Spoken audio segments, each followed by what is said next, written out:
Stugotz is out with a toothache. That's Zaslow playing the Stugotz role of adjusting his microphone noisily as soon as he sits down. It's really the Greg Cody role. Yeah, getting comfortable very quickly. Greg Cody also not here today because he's busy with draft coverage. He's reading Athlons and seeing what Mel Kiper says so that he can make all of his exacto picks. But this criticism from yesterday. Le Batard Show has never showed its stupidity more than in Monday's local hour when scolding a New York Jew about food and having the son of a prominent local attorney question the necessity of notaries. Your mother being a partner in a law firm as you sat here and argued against notaries and then incurred the wrath, Chris, of the notary community. You were getting some stern talking tos on the internet about the importance of notaries. Yeah, the least surprising thing ever, Yeti is a notary. My dad's producer, he was quick to tell me that. It's just, I don't feel like I dismissed it as, I just was like, people that do it think they're super important. And I don't really like the vibe that people that are notaries, they like to tell you that they're notaries.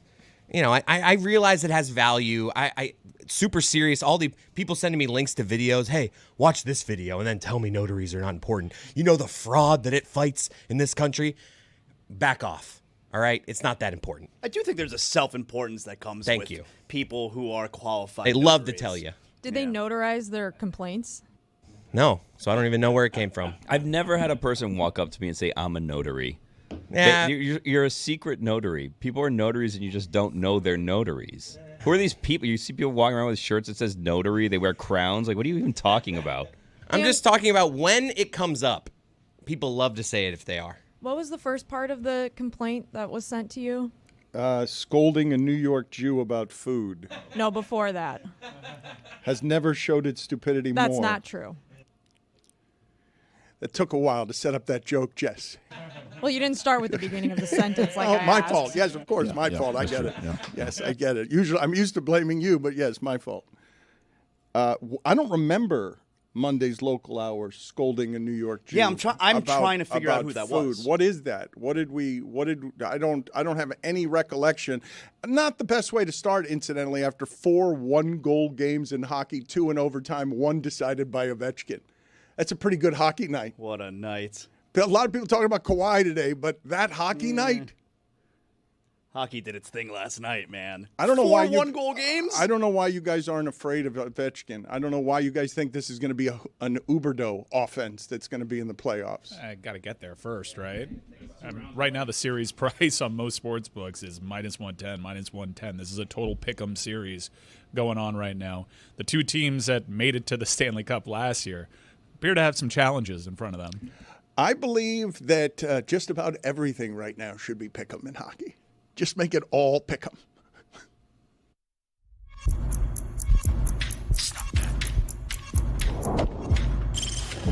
Stop that. Stop that. Stop that. Yeah. I hear him chat to the noise. Move too quick, can't stop for the talking. I hear him chat with the walking. Just too sharp with the prize. White girls let it tell me I'm awesome. Yeah. Hot like fire on the pan. If you wanna touch my please use caution. Cold like 0 degrees. I'm out the cage, gotta let out the beast. Revolutionary, gotta let out the streets. Locked in a cage, I'ma let out the sheets. We can't go out, motherfucker, get by peace. You take the west, I'll take on the east. I'ma put them in the cage, never let out the. I hear him chat to the noise. Move too quick, can't stop for the talking. I hear him chat with the boys. Not so tough, but man's keep walking, yeah. Just too sharp with the prize. White girls, let it tell me I'm awesome, yeah. Hot like fire on the pan. If you wanna touch my please use caution. Stop that. Stop that. Stop that. Zaslow is weirdly confident about the Miami Heat winning Game 2. I believe that the best rooting interest for the Miami Heat the remainder of the playoffs is, Detroit can win that series. And New York is afraid of games at home. They have played games at home this year. This team is not as lovable as the previous one, and it starts to tighten up at home. They've lost a lot of 20-point games at home, and Detroit would like to announce its presence with authority. 17 straight years not doing anything in the playoffs. 15 straight games they'd lost. They've gone to the postseason 4 straight times and gotten swept. That's nuts. But let's get to last night. And is this Sean McDonough calling the Ovechkin goal in the best possible way that you could call an Ovechkin goal? Well, there are a few things that Ovechkin hasn't done. Not many, but he's never scored an overtime game-winning goal in the playoffs. Really interesting here. He's on the shooting spot on the left wing. The Canadians have Demidov and Laine on the ice, a rookie and a player not known for his defensive play. The puck is free, and a great chance for Beauvillier. Ovechkin scores! Now he has that playoff overtime goal. What else can he do? Washington wins 3-2. 15 seconds between him saying Ovechkin has never done that at the age of 39. The one thing he's never done. Oh, he just did it. Before we talk about Kawhi entering the chat, surely Mike, Roy, and Zaslow ate up and slathered all over their chest some hockey last night. I mean, what a sport. Like, what do you even say? The best. What a sport. It's what, the third day of the Stanley Cup playoffs? The Panthers still haven't played yet. Right. The main event's tonight, by the way. But 4 games yesterday, all decided by 1 goal. 2 of them in overtime. 1 of them was an Ovechkin winner. I don't understand how he's still doing that. And another one was a 4-0 game late in the second period where Edmonton comes back and ties the game at 5 with under a minute to go, only to be answered by the winner from LA 20 seconds later. That was terrible defense. What a sport. Terrible defense by the Oilers. Terrible puck management. Terrible goaltending. They somehow almost won that And game. that goal from McDavid to tie it. I don't even know how it got in past the goalie. How did it go in the net? You asked a couple of good questions. Ovechkin, how is that all possible at 39? Jessica, Billy, World Roar 4. Are you guys in? What? This is the 4th time we've done this bit. Yeah, World Roar 4. Yeah, this is the 4th straight time. The Panthers? That the Panthers and the Lightning. You were not familiar with the Panthers and the Lightning tonight? You haven't. The show always calls this playoff feud. I thought that Roar. we were past the Lightning. Well- I thought that we were better than the Lightning, and we didn't give the Lightning any mind. This is loser mentality. That was last making year. this a No. series. Last year's shirt was World War III. Yeah. Our group chat has a good feeling about this one. The Lightning aren't shit to me. I'm just going to come right out and tell you right now. We have surpassed the Lightning. They're not a formidable foe. They're a joke. I don't take them seriously at all. Strike me by Lightning. I don't care. Nothing's going to happen to me. Lightning are soft. I'm not giving them any mind. I'm not paying attention to them this series. On to the next round. That is terrible analysis. However, I do believe it's the analysis of Roy, Mike, and Zaslow as well. Absolutely. I agree with you, Billy. I've been saying that all year. I mean, I'm on the same level as Billy as far as the Lightning don't mean shit to me. All right, Thank you. stunning But that you guys would be uniform in this. But this is going, I think it's going to be hard as hell. No. I think every single game starting tonight, I'm going to have anxiety for 60 minutes. You guys are really disrespectful. You guys are disrespectful of things accomplished in the past, just generally. Yeah, but, I don't live in the past. I live in the present. Lightning ain't shit. I mean, Right, Zaz? I would fear them in a hockey series. I would love to wear that shirt. Just walk into the building. Lightning ain't shit. This is going 7. Like, I know you guys are trying to be tough, but this feels like a 7-game series. It feels like a difficult series. I mean, the series prices all reflect that. And while Florida may be top to bottom more talented than they were last year, they still got 88. He didn't have the greatest series the last time these two teams played in the playoffs. And There's a reason why, though. Yeah, Florida's going to be getting some guys back, but some guys that haven't played in a while. Some hugely important guys like Matthew Tkachuk, Aaron Ekblad. What are you guys expecting from Ekblad, given that you guys know now that he was terrible during a time when no one suspected anything from him other than expectations to be better, and then he was great, and then he was popped for PEDs? Right, so saw him have a career resurgence, and shortly thereafter he tested positive for performance-enhancing drugs. I imagine that performance-enhancing drug thing got cleared up during the suspension, and he's probably not on that stuff anymore. I hope he still is because he's been playing great. Yeah, so I don't know. And you keep in mind he had a longer layoff. Same thing with Matthew Tkachuk. There's new players on the team, new lines that are going to get formed. So we'll see. I do think it's going to be a tougher, longer series. I think it's going to be a blessing for them. Tkachuk with the time off, Ekblad with the time off. 3 straight years they're trying to get to the Stanley Cup final. Essentially 3 straight years they're trying to play like an extra 20-plus games than the regular season. And we saw the way both of them, by the way, broke down in the Stanley Cup final 2 years ago. And now for each of them to have a couple of months off before the playoffs, I think it's going to be a benefit. I really do. Roy, who are they going to have Marchand with? Who are they gonna put They're probably going to have him on the third line. I was hoping that he would be on the second line, but they're probably going to put him You think on with the line. Lundell and Lustranen? Yeah. Put him on that third. I want him on that second. Why do you Nah, want a the guy third. with 1 goal on the second line? I just want to see what it looks like. 2. Him, Oh, Bennett, bad. Chucky. That line, Mike. Come on, Mike. Now, you want him on the third line because then Tampa Bay, you don't have to worry so much about matchups if you're Paul Maurice because you got 3 lines now that the other team's like, damn, I don't want to face those guys. And you keep in your back pocket moving him into that second you line. can always do that, yes. One thing I'm I curious. just want to see him on the same line, those 3. One thing I'm really curious to see is Kucherov had another outstanding season. Book on him, though, is he's a power play merchant. Florida really neutralized Kucherov last year. He was very frustrated. Well, that's their thing. Like every series that they win, it's they neutralize Draisaitl. They neutralize Kucherov. Panarin, all these that's guys. Their thing. They neutralize was Zibanejad. That's their thing. That just- was not an English sentence you just said. I don't know what Neutralize the verb was. Zibanejad. No, that there were there were some Z's in the verb there. Mike, I thought you wanted Marchand on the train line right out of town, not the second line, not the third line. I thought you wanted him on whatever a line is that takes him away from your hockey team. Look, he hasn't been good as a Florida Panther. He just hasn't. Oh, I disagree. I don't Yet. think- Oh, no, I he hasn't been disagree. good. There's he hasn't still been good. time. He hasn't been good. He's not a better player than I Mackey. He's not. He's a proper third liner on merit, maybe. I totally Maybe. disagree. I think he's been very good. You're only counting it by him scoring 2 goals, all right? I mean, give him a little bit of time to mix his way in with the team. He's been super active. Like, we're getting shots on goal here. How about the passing? The plays that he set up? I'll tell you, we got been very good. We got activity for days. Like Brad Marchand, Okay. like that's been a lot of the analysis. Wow, Brad Marchand brings activity to this. Florida's been great on that. So on you that feel like front. more activity is something you don't I want? feel like he's not as good a skater as he once was. I feel like he's certainly not the type of offensive threat that he was, certainly not even last year. 24 goals and on on the top of season. that, he's got a really stupid face, and I don't like him one bit. Oh, there it is. So, Look, finally. like, if we face. want to scratch his Finally. ass, we can scratch his ass, and we can get Greer in there because I like Greer more. Not going to get scratched. Greer?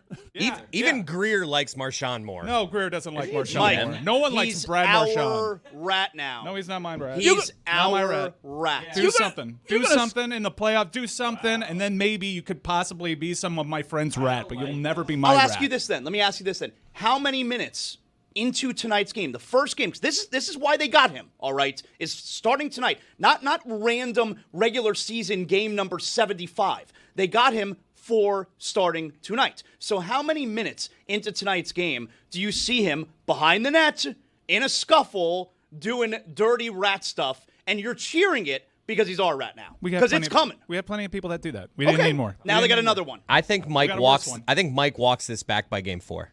I think he sees 4 games of playoff Marchand, and he's just like, all right, I like him. So you want the Panthers to scratch Brad Marchand for a fourth line forward. Yes. Yeah. Yes, I want to scratch your third line forward for a fourth line forward that I think is a better player because Brad Marchand's not a good hockey player He had anymore. 24 goals this year. He didn't score like that for Florida. He's not a good player, guys. I don't know what to tell you. I don't like him, and on top of being a bad hockey player, he's a worse person. Oh my God! All right, I need this to get under control because the hockey playoffs haven't even started for the Panthers yet, and already Lightning ain't shit. No, well, wait Thank a minute. you. Just hold on a second, okay? Because our Angel, our T-shirt department's moving too slow because Angel sent me this morning, "Pop the campaign" on the New York Knicks T-shirt from a few days ago, the campaign, pop the campaign, but they've lost since then, so the timing on that isn't great. Angel, right now, lightning ain't shit.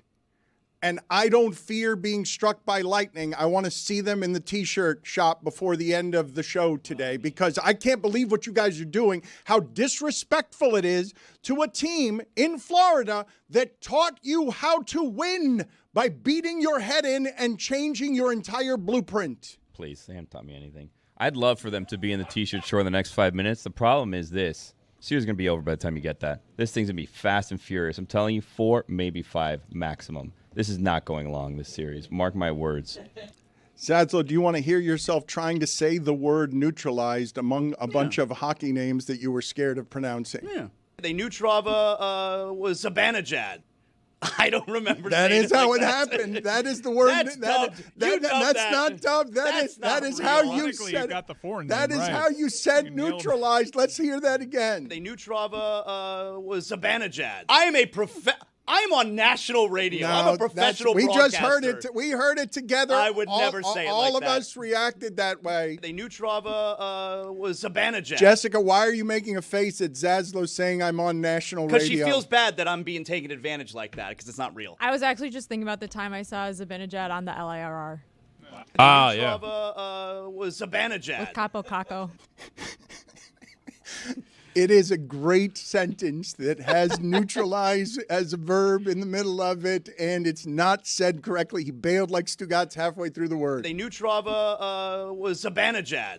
Billy, it's good to have you back. Are you feeling okay? What is the story with the draft this weekend? And Stugotz in Tennessee, he left yesterday early with a toothache, and I'm afraid it's going to take him out. And I don't know how much confidence you have that he will be showing up for the draft in Tennessee with you. Well, the read I have says this Thursday night, join Billy, Mikey A, and Andrew Hawkins live from the DraftKings Sports and Social Nashville, 128 2nd Avenue North. Live stream begins at 8 p.m. Eastern, 7 p.m. Central on the Le Batard Show YouTube channel, presented by Smirnoff. We do game days. Please drink responsibly with the Smirnoff Company, New York, New York. So it appears, though, Andrew Hawkins is coming and not Stugotz. So you can join us in Nashville. Upgrade. Come say hi and watch us on YouTube for the draft Thursday. Whoa, Chris Cody, show some respect. What do you mean upgrade? He is to Andrew Hawkins. That's not an upgrade. I mean, from a football analysis standpoint, maybe not.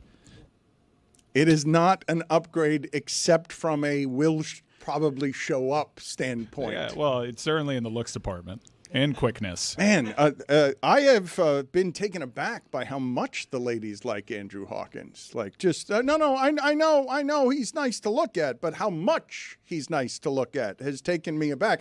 People are behaving around him the way they behave around Method Man. It's a little... He's much better looking than Method Man. Like, come on, what are we even doing there? Well, you think Method Man is better looking than Andrew Hawkins? Put it on the poll. You sound old. Put it on the poll at Le Batard Show. Okay, and you sound male. At Le Batard Show. Ouch, burn. No, I'm saying that your opinion here, it will not line up with the internet. I assure you. Method Man is the internet in 2025 is swooning over Method Man. Every time he appears on an award show, yes, is the answer to your question. And it's quick and easy, and it happens every single time he appears in public. At Le Batard Show. What awards is he up for? Does he still do anything? Put it on the poll at Le Batard Show. Yes, he's still in Wu-Tang. He's an actor. And he does, yes. You've come back very hot and heavy here after a few days off. You've taken out... Just being a man. The Lightning, and you've taken out Method Man. Very dismissive. Yeah. No, I mean, respectfully to Method Man. Not respectfully. How so? It was disrespectful. I'm agreeing with Billy. It was a random poll to be like, Andrew Hawkins, he's as good looking as, like, if you would have said fill in the blank here, I wouldn't have gone to Method Man quickly. And fine. I'm saying to you, the reason that I'm pulling out Method Man is because the reaction to Andrew Hawkins every time he appears on our show reminds me of the reaction to Method Man anytime he appears on our show or anywhere, because he creates a great deal of longing and lechery from the internet. I'm not making that up. No, you're absolutely right, Dan. I'm siding with you on this one. That is not a random pool, Chris. It sounds like Andrew Hawkins is not that good looking. That's where we are on things right now.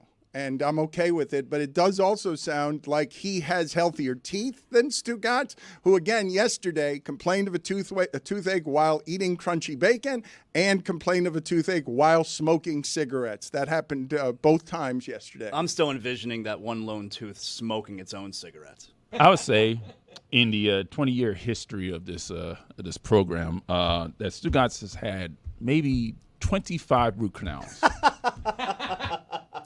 Well, this one looks like it's going to take him out for the whole week.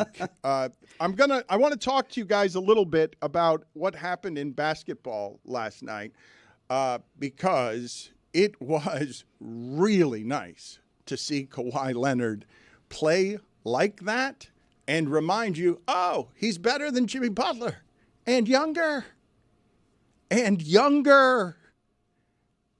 So he goes 15 for 19. He beats the world's greatest player in their building.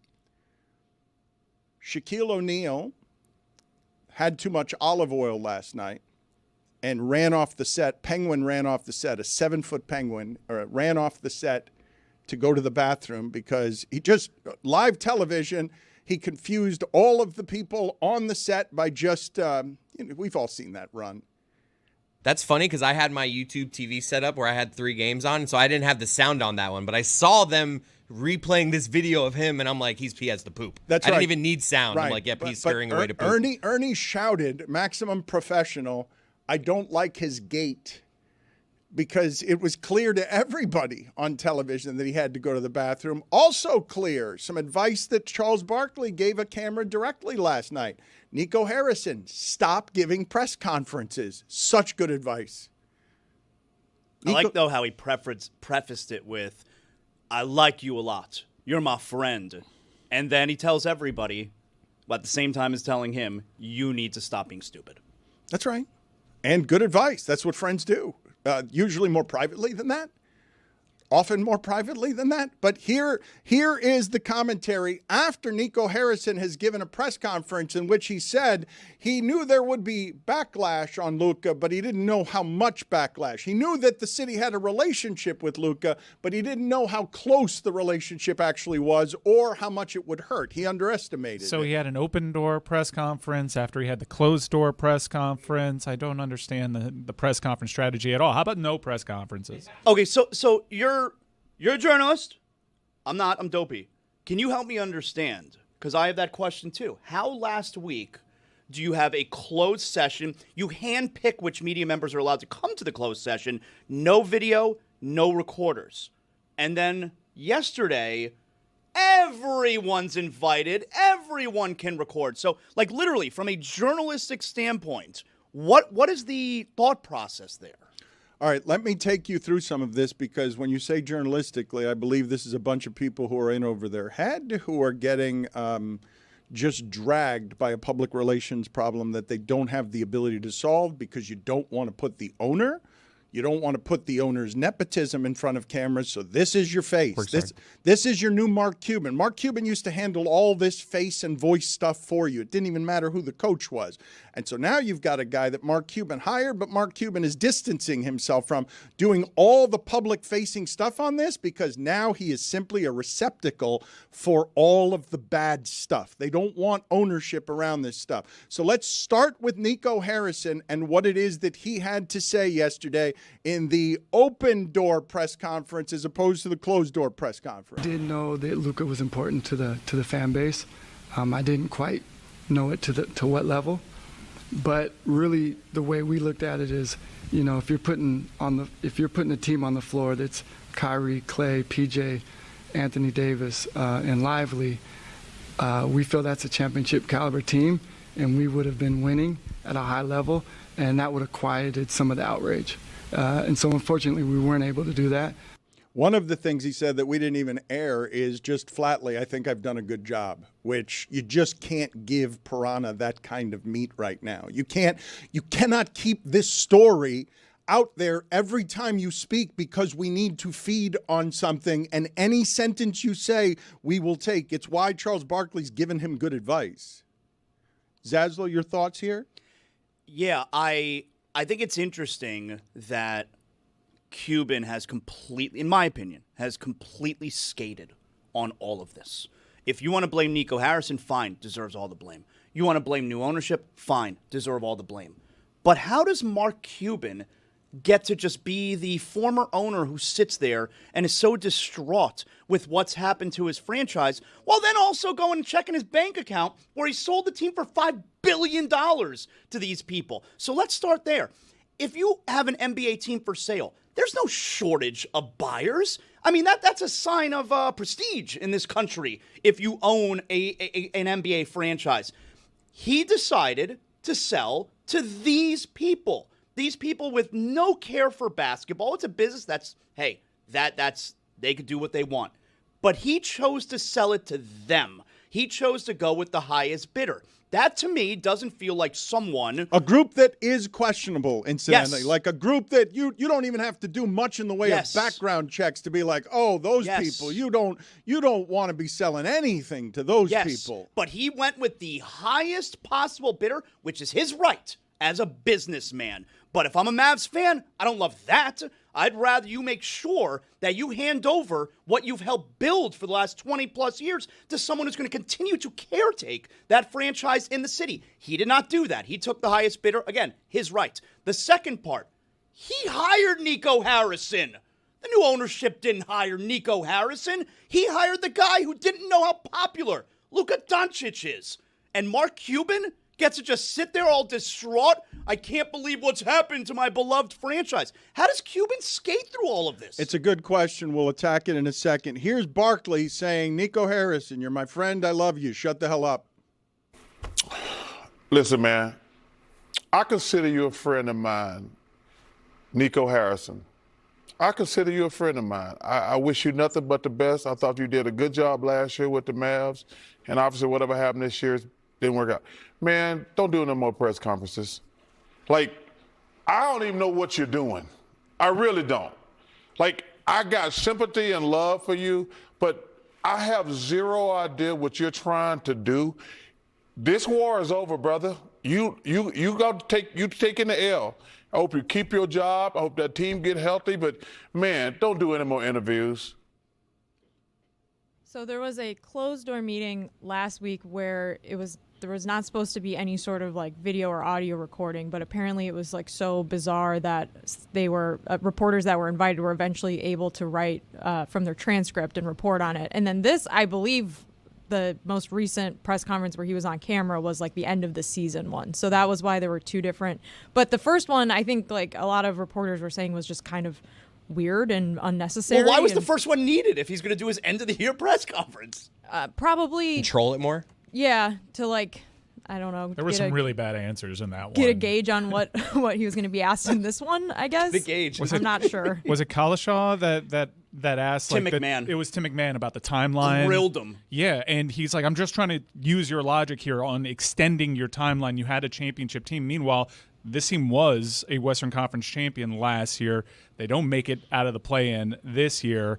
Yet no one in the right mind would describe that as a good job. All right, let's discuss this from this angle, right? Because what the Mavericks are articulating through their shamed face and voice right now is, we know we have a PR calamity. We don't know how to handle the PR calamity. How many PR calamities have there been in the league right now this year that are like this one? Because I'm guessing Memphis has its PR calamity, but it's not this. It's not at the core of your customer base, a detonation that has shocked the entirety of the sport after a finals appearance and introduced us to a storyline character that keeps giving us chum in the water because we can keep revisiting the shock from months ago in the sport that traffics in drama and storylines. Yeah, and just to add more context, so Tim Cato, who's worked in the Dallas market as like a NBA reporter for a long time, I used to work with him at SB Nation. He wrote, at the end, I didn't feel it was that transparent.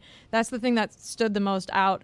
If you're going to do it in this way, if you're going to have just a very select number of media members, you're not going to film it, you're not going to televise it. At this point, why not be more transparent about the exact workings of the thing? If you're just going to say the same thing over and over again, defense wins championships when the defense was a top 10 defense after the trade deadline last season, that defense helped them get to the NBA Finals. So basically, like, even the reporters were not sure exactly why they went about the PR in this way. But to Dan's point, like, this is obviously a catastrophe, and so they're not handling it This well. requires a crisis management team, not a PR department, not the people who normally do business for you. This requires somebody from the outside to help new ownership with a strategy that isn't Nico trying to control the local press by saying, hey, lock that door and don't bring your camera phones in here. I think I do see the value in that the questions that were asked, the journalists were trying to follow Nico's logic in ways that if it's your end of the year presser, cameras are out there, you have your duty is to your readers and ask the most pressing questions. You can actually have a conversation. This one, they were like, okay, the trade happened. This was your logic. Now we have a more representative sample. How are we doing according to your plan right now? I thought they extended him a lot, and maybe that was the intention behind it. And but he just kept repeating defense wins championships. Yeah, confused by his own moves. You could have said that he was doing a really bad job before they traded Luka. They were just 3 games over 500 on the heels of a NBA Finals appearance with some glaring needs, and they didn't address it. They didn't try to get better. In fact, they traded the most popular player in franchise. Not history, but close. Okay, but I will also say that by giving press conference in which he simply gives you honesty, I knew we had a relationship with Luka. I didn't know it was this. Well, we all kind of found out that at the same time. Like, I know we all know that there was a relationship with Luka, but the reason that this is a PR calamity is because you have new ownership that cannot be trusted in front of microphones to care about the team correctly. They already told you what they think of it. When they made the move, nobody understands. And so there are no right answers to give in a press conference. So stop talking. Like, there's no right answer. All of your answers, wrong. You could bring the press in and try and control the narrative by saying, hey, nobody writes anything about this. We're going to bully you. Because in 2025, powerful people can bully the media. So come in this room, you don't write anything, and we're going to see if we can change this narrative by giving you all this off the record. You can't use any of this. I've been in 100 of those where they call you in and they're trying to control how it is that they get their messaging out. You cannot allow this man to keep speaking on behalf of your team. You need to put him away. That last press conference, Riley talks like 2 or 3 times a year. And the coach has got to be out there all the time. Part of the coach's job is go out there and take that beating. Meet with the press twice a day and go be face and voice for our team in difficult times. It's sort of written into the contract. You're contractually obligated to speak on behalf of our team. They got to get this guy out of public. Well, that's why I love Zaz's point about Mark Cuban, who still has an ownership stake. He just sold a majority stake. And remember, they kind of greased the rails for the new ownership group by putting everybody at ease. Don't worry, Mark is still going to be involved in the day-to-day activities, the team, and he's still going to be a part of this ownership group. And then, I guess, slowly the public image divested. But this was actually pretty quick. And in terms of people with good public relations appeal that could speak to the fans and what Luka meant to that market, Mark should kind of be out there, unless it's the plan from the ownership group that has a majority stake saying, we don't want you around this at all. But I feel like Cuban can have actually... Yeah, he could have helped you. He's already done it a couple of times where he's given his own interviews in different places, but all he does is back away from it. He's not helping them. He's making it worse. He looks great by comparison. Mark Cuban is actively making this worse for them by saying, I would have never done that. Yeah. Like, that's not helpful. No, not helpful at all. And he sits there behind the basket, head in hands, shaking his head when the crowd's chanting, fire Nico, as if, oh my God, this is so terrible what they've done to my team. Well, you kind of got the ball rolling. Right. And I could kind of understand that if he were, say, a former coach that someone decided to let go, but he sold this team for a record profit. Yeah. It was totally his call. So I don't think you get to be like, sorry, guys, it wasn't really my call here. I'm so sorry. Like, this wasn't inadvertently your call. I guess the point that I'm making is if an ownership group that it loves the Dallas Mavericks, loves the Mavericks, and was going to continue to do everything right by the Mavericks, if they offered Cuban $1 less, I don't think he sells it to them.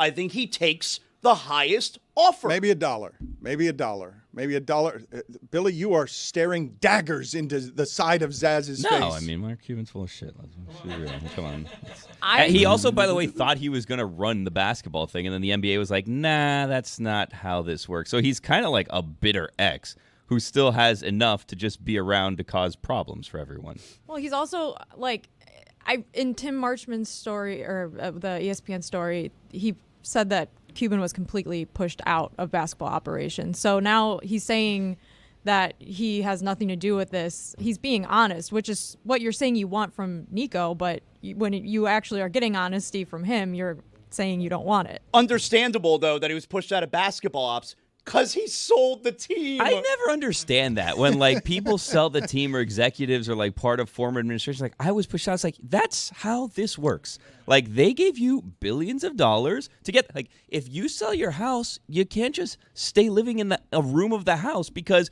you used to live in this house. It doesn't work like that. They gave you the money. Now go away. Yeah, but this is a house that has like multiple people that own a stake in it. It's not a house owned by a single homeowner. That's the difference. I would have Mark Cuban live in an efficiency. Like best case. Like he can live in a detached efficiency, maybe one of those like things that's definitely not legal where you like turn a shed in the backyard, you put like an air conditioning unit and then you spray like some foam or whatever. Like, yeah, this is safe. That's where Mark Cuban can live. But like quietly. Which NBA team is the equivalent of the efficiency? Like that's who he has to now go run. This is the situation, and Jessica has it exactly right. This is a bunch of rich people who own the same vacation home and now have the same dates they want. And Mark Cuban used to and always had first rights to I get the home whenever I want it. Someone else has moved in. He's in a guest room. He's in the cottage out back. He doesn't get the master bedroom anymore. That's a man who got used to having the master bedroom and is now saying, oh, I never built the house or the master bedroom. I never had anything to do with this, as he tried to live in the house with a less of an ownership stake, but the same power. He told us, right? That was public. He said he was going to be running the franchise. And it ended up not being true. It wasn't possible. But I think the more apt comparison is that he bought the house and then he hired a contractor to make a bunch of updates to it. But that contractor wasn't very good at his job. And then when he left and the house fell apart, he was like, I would have never made those decisions, but you're the one that put the person in place that made them. So to your point, yes, like I think there's plenty of blame to go around. Before we go any further on the drama of this story, just for a moment, the games last night, okay, because it wasn't just Clippers-Denver. New York is in some peril here after getting very loud. I think they're in trouble. After getting very loud after game one and being very loud for the last couple of years. After a Pistons-like run over the last 20 years. The Knicks are grateful for the existence of the Pistons because their playoff histories in the last 20 years kind of similar. The Knicks didn't do anything until they got Jalen Brunson. And man, did New York fall in love with Jalen Brunson. And then they started tinkering with his team, and they brought in one of the top 5 most talented Knicks we've ever seen. Just physically talented. And I'm not sure how much New York loves him, and I know they don't love him when he ain't scoring any points and a half. And so the Pistons, and I don't know, Jessica, how much of this you were watching because your man, Lee Man, is a Knicks fan, but I'd be scared if I were the Knicks because I saw what the Pistons did in a regular season game there. I saw what Cade Cunningham did in Madison Square Garden, and I've got a pretty good feeling about what Cade Cunningham wants to be, and he will be it the moment he beats New York. Like whatever it is that Cade Cunningham imagines himself to be as a star in this league, that isn't Shaq saying, I don't watch the Pistons, I don't know anything about the Pistons, I don't have to pay attention to the Pistons. Detroit Pistons Twitter account last night is sending to a Knicks account, you shouldn't be taken seriously because the Detroit Pistons are feeling themselves. At this point, if you're a Knicks fan, I'm curious if you'd rather just lose the series to Detroit and then maybe some real change will happen in the offseason. I don't know what that change will be, but clearly this team, you went big. You're not near Cleveland or Boston. Or do you at least want to beat the Pistons and then lose miserably to the Celtics? I'm not sure which is better at this point, but losing at MSG in Game 2 like that was pretty bad for this team. And it's been sort of apparent for at least the second half of the season that like the additions that the Knicks made were not going to really move the needle on this being a championship caliber Bridges team. is unpopular, and one of the things that I see happening there to New York is they don't trust their basketball team. They trusted Hartenstein and Grit, and Josh Hart will dive on the floor. They don't trust this. That this is not something that they identify with. I was on the ESPN trade thing with Taylor this morning. How do we keep Cat but get Dante back, but maybe get rid of Bridges? And maybe we need a few more picks. I don't know how we do that. I don't know why I'm saying we. I'm not even a Knicks fan, but I do miss Dante, and he would have been helpful on this team. They gave up 5 unprotected picks for Mikal Bridges. This is what makes Heat fans happy. This is the greatest thing that Heat fans can feel. 5. That's crazy. That crowd was so excited yesterday. They make the comeback, they tie the game, and then like seconds later, Dennis Schroeder hits the 3. You see that Kanye tweet?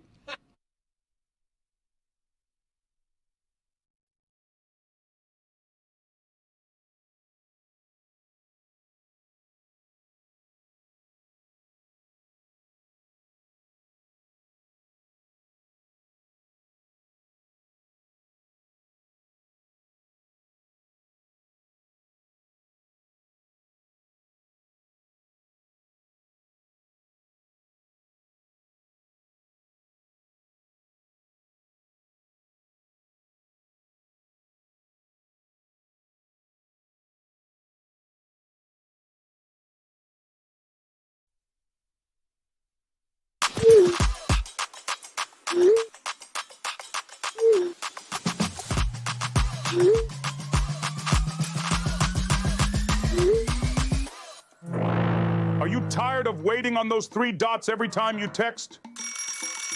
Hello, Casanova the Ghetto speaking. Hello?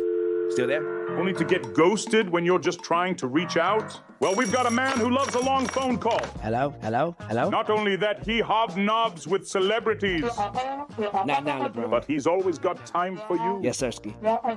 Hello? What do you need, my friend? My friend? What do you need, my friend? Hot gossip. Do you want to talk life? Do you need some advice? You want to talk basketball?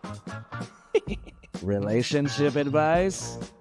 Say it with your chest, or get it off of your chest.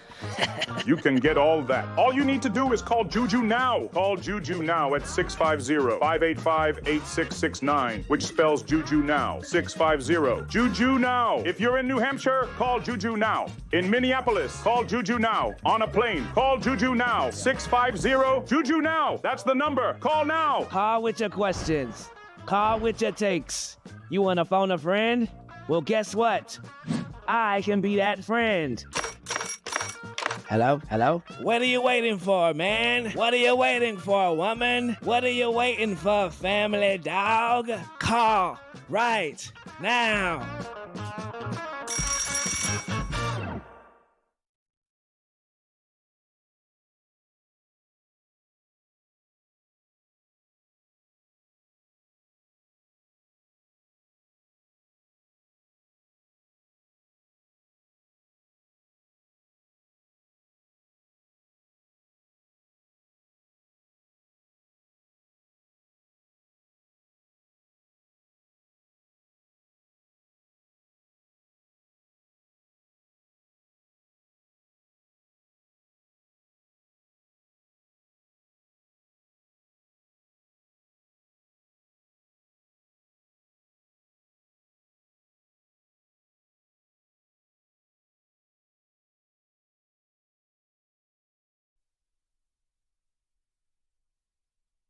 This episode is presented by DraftKings. DraftKings, the crown is yours.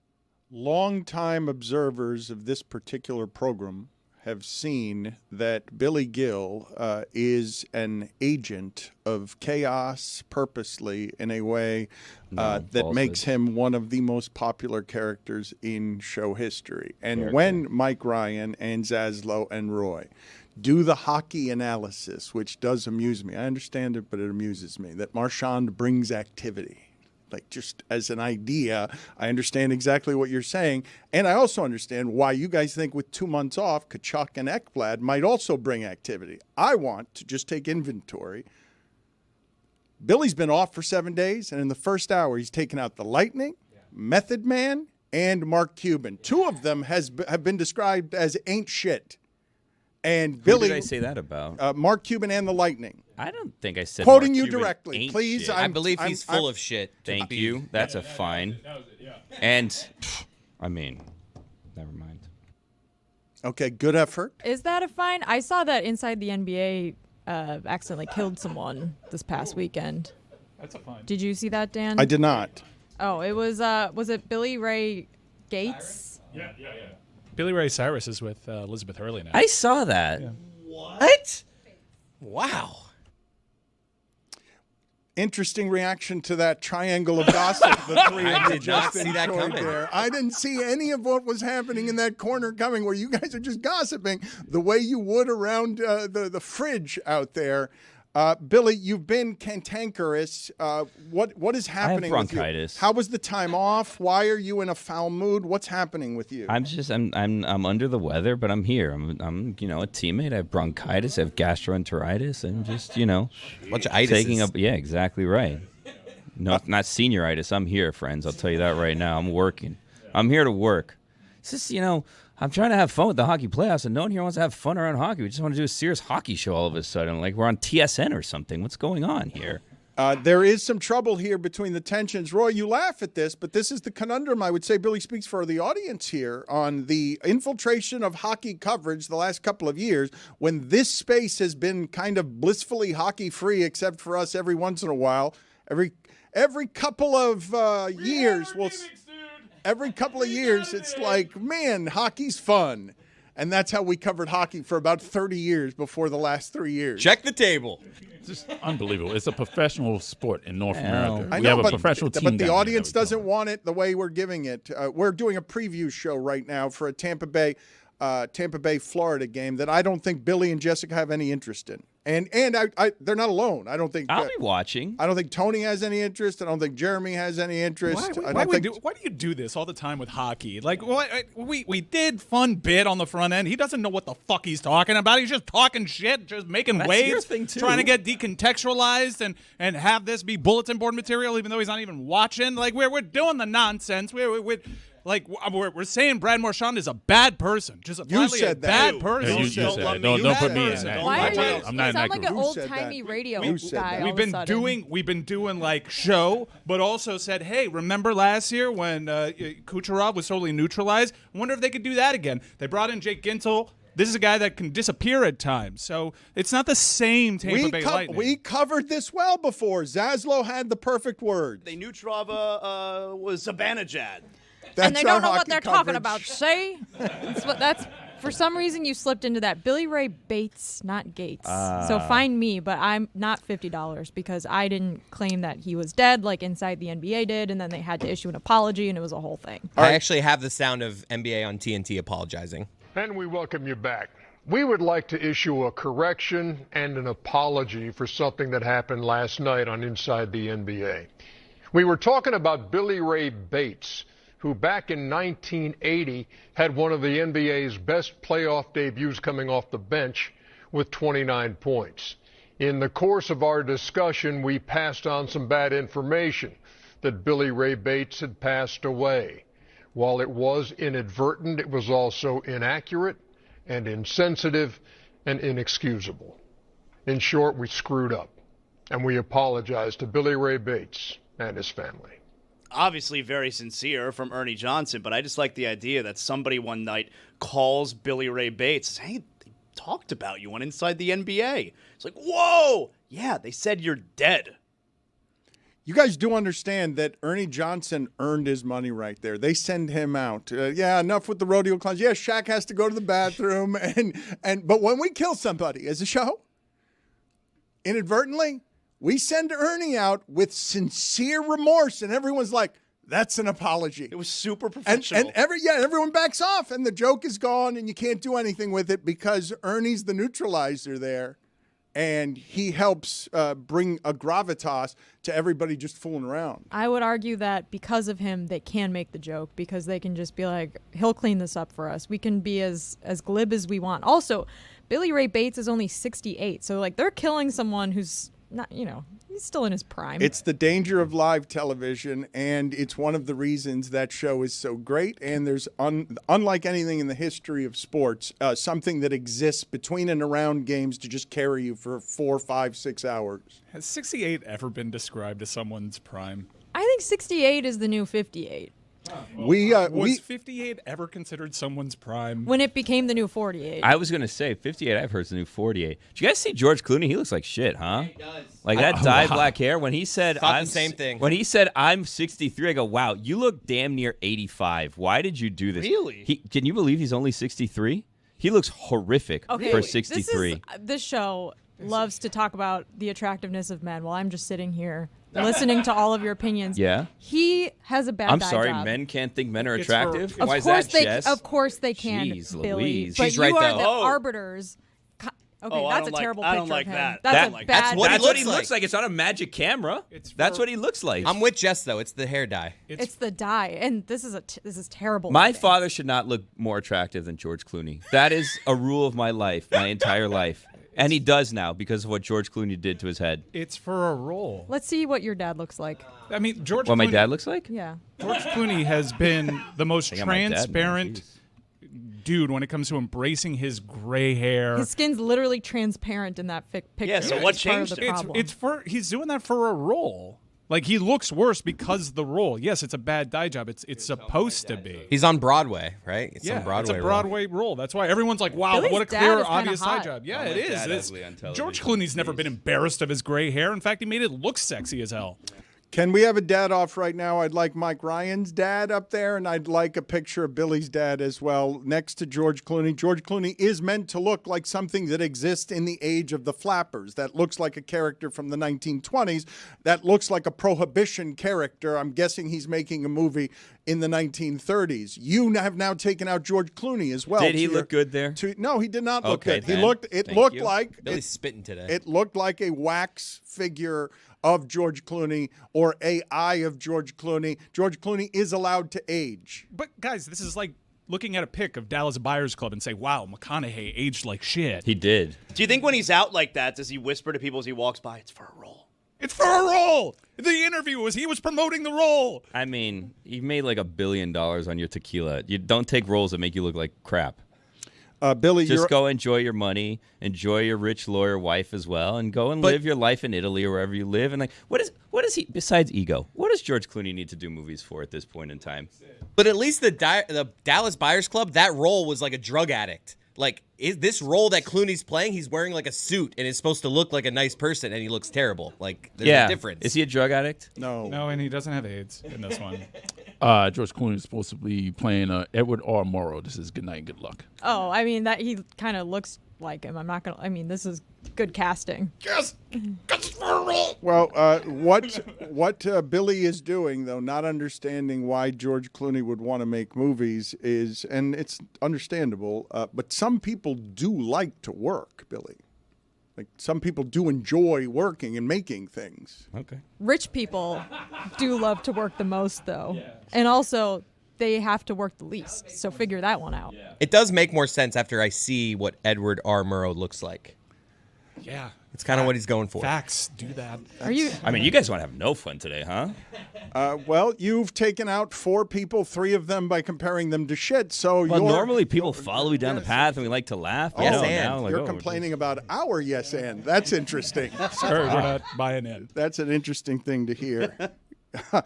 The Clippers last night, Zaslow, I don't know what we're going to do with this when we have to go back in time and say that Ty Lue has won a championship, James Harden has won a championship, and Kawhi Leonard is the only thing that existed in the LeBron age that made him look over his shoulder and say, I fear him coming into a game because he's got those giant hands. I don't think people understand. This is the last person to win by himself in the league that has a bunch of super teams all around it. And he did it, not physically capable. He broke down during that run. I think the only thing that can stop the Clippers this year is some sort of health issue, because what they put on the floor last night, I think, can beat anybody. And Jokic is telling you after the game.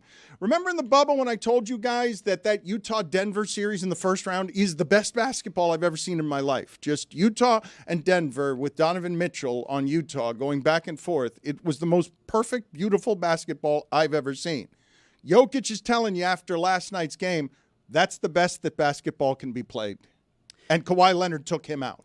This is my favorite thing about the NBA playoffs, because literally game to game, the swing of the pendulum is so extreme. And while I agree with everything you just said, because Kawhi Leonard looks like the best player in the NBA right now, and Jokic was in that same game, and the Clippers look like a championship team, but man, like, isn't there still this cloud hanging over all of us, right? Yeah, at any minute it can You end for can't them. trust it. At any minute. No, but it can't be trusted, but it's why I'm rooting for it so much, because what the hell's the analysis going to be after that wins? Like, oh, we weren't talking about them at all season.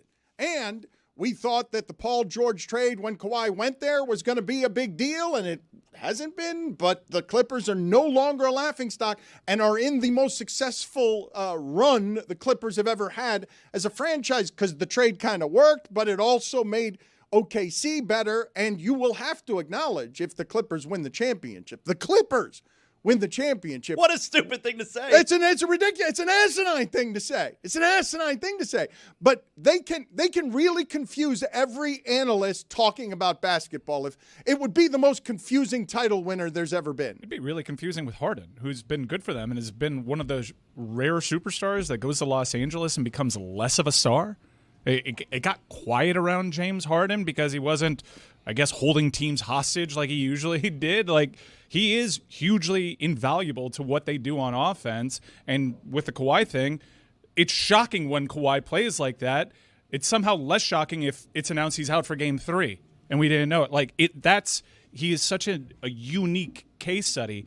I don't think anyone has faith that he could actually do this for an entire playoff run.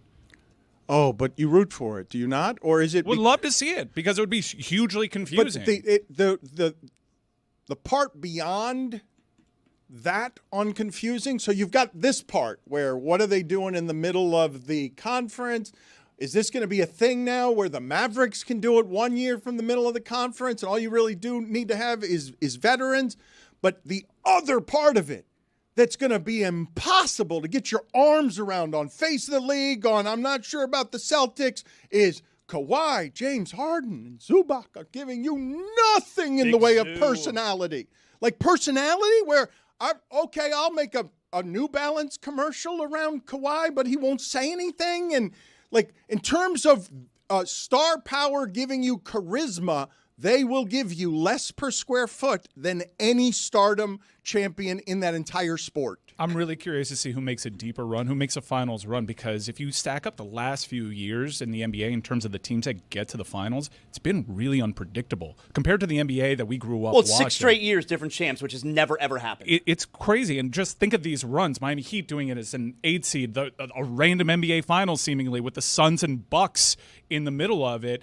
In the day and age of player rest and load management and play-ins, teams are approaching the regular season way differently, to the point that they can make people sound really foolish with their analysis because these teams themselves aren't taking it seriously. And now, for the first time in our lives, they can actually make a run from one of those lower seeds. But this is different, though, right, with Kawhi, because it used to be, hey, it'd be the worst-case scenario if Team X wins the NBA Finals because, the player has been resting, hasn't played throughout the season, load management and all that that BS. But that's not what's happening with Kawhi Leonard, right? Like we can clearly understand that this is a guy who has a chronic, severe issue with his knee.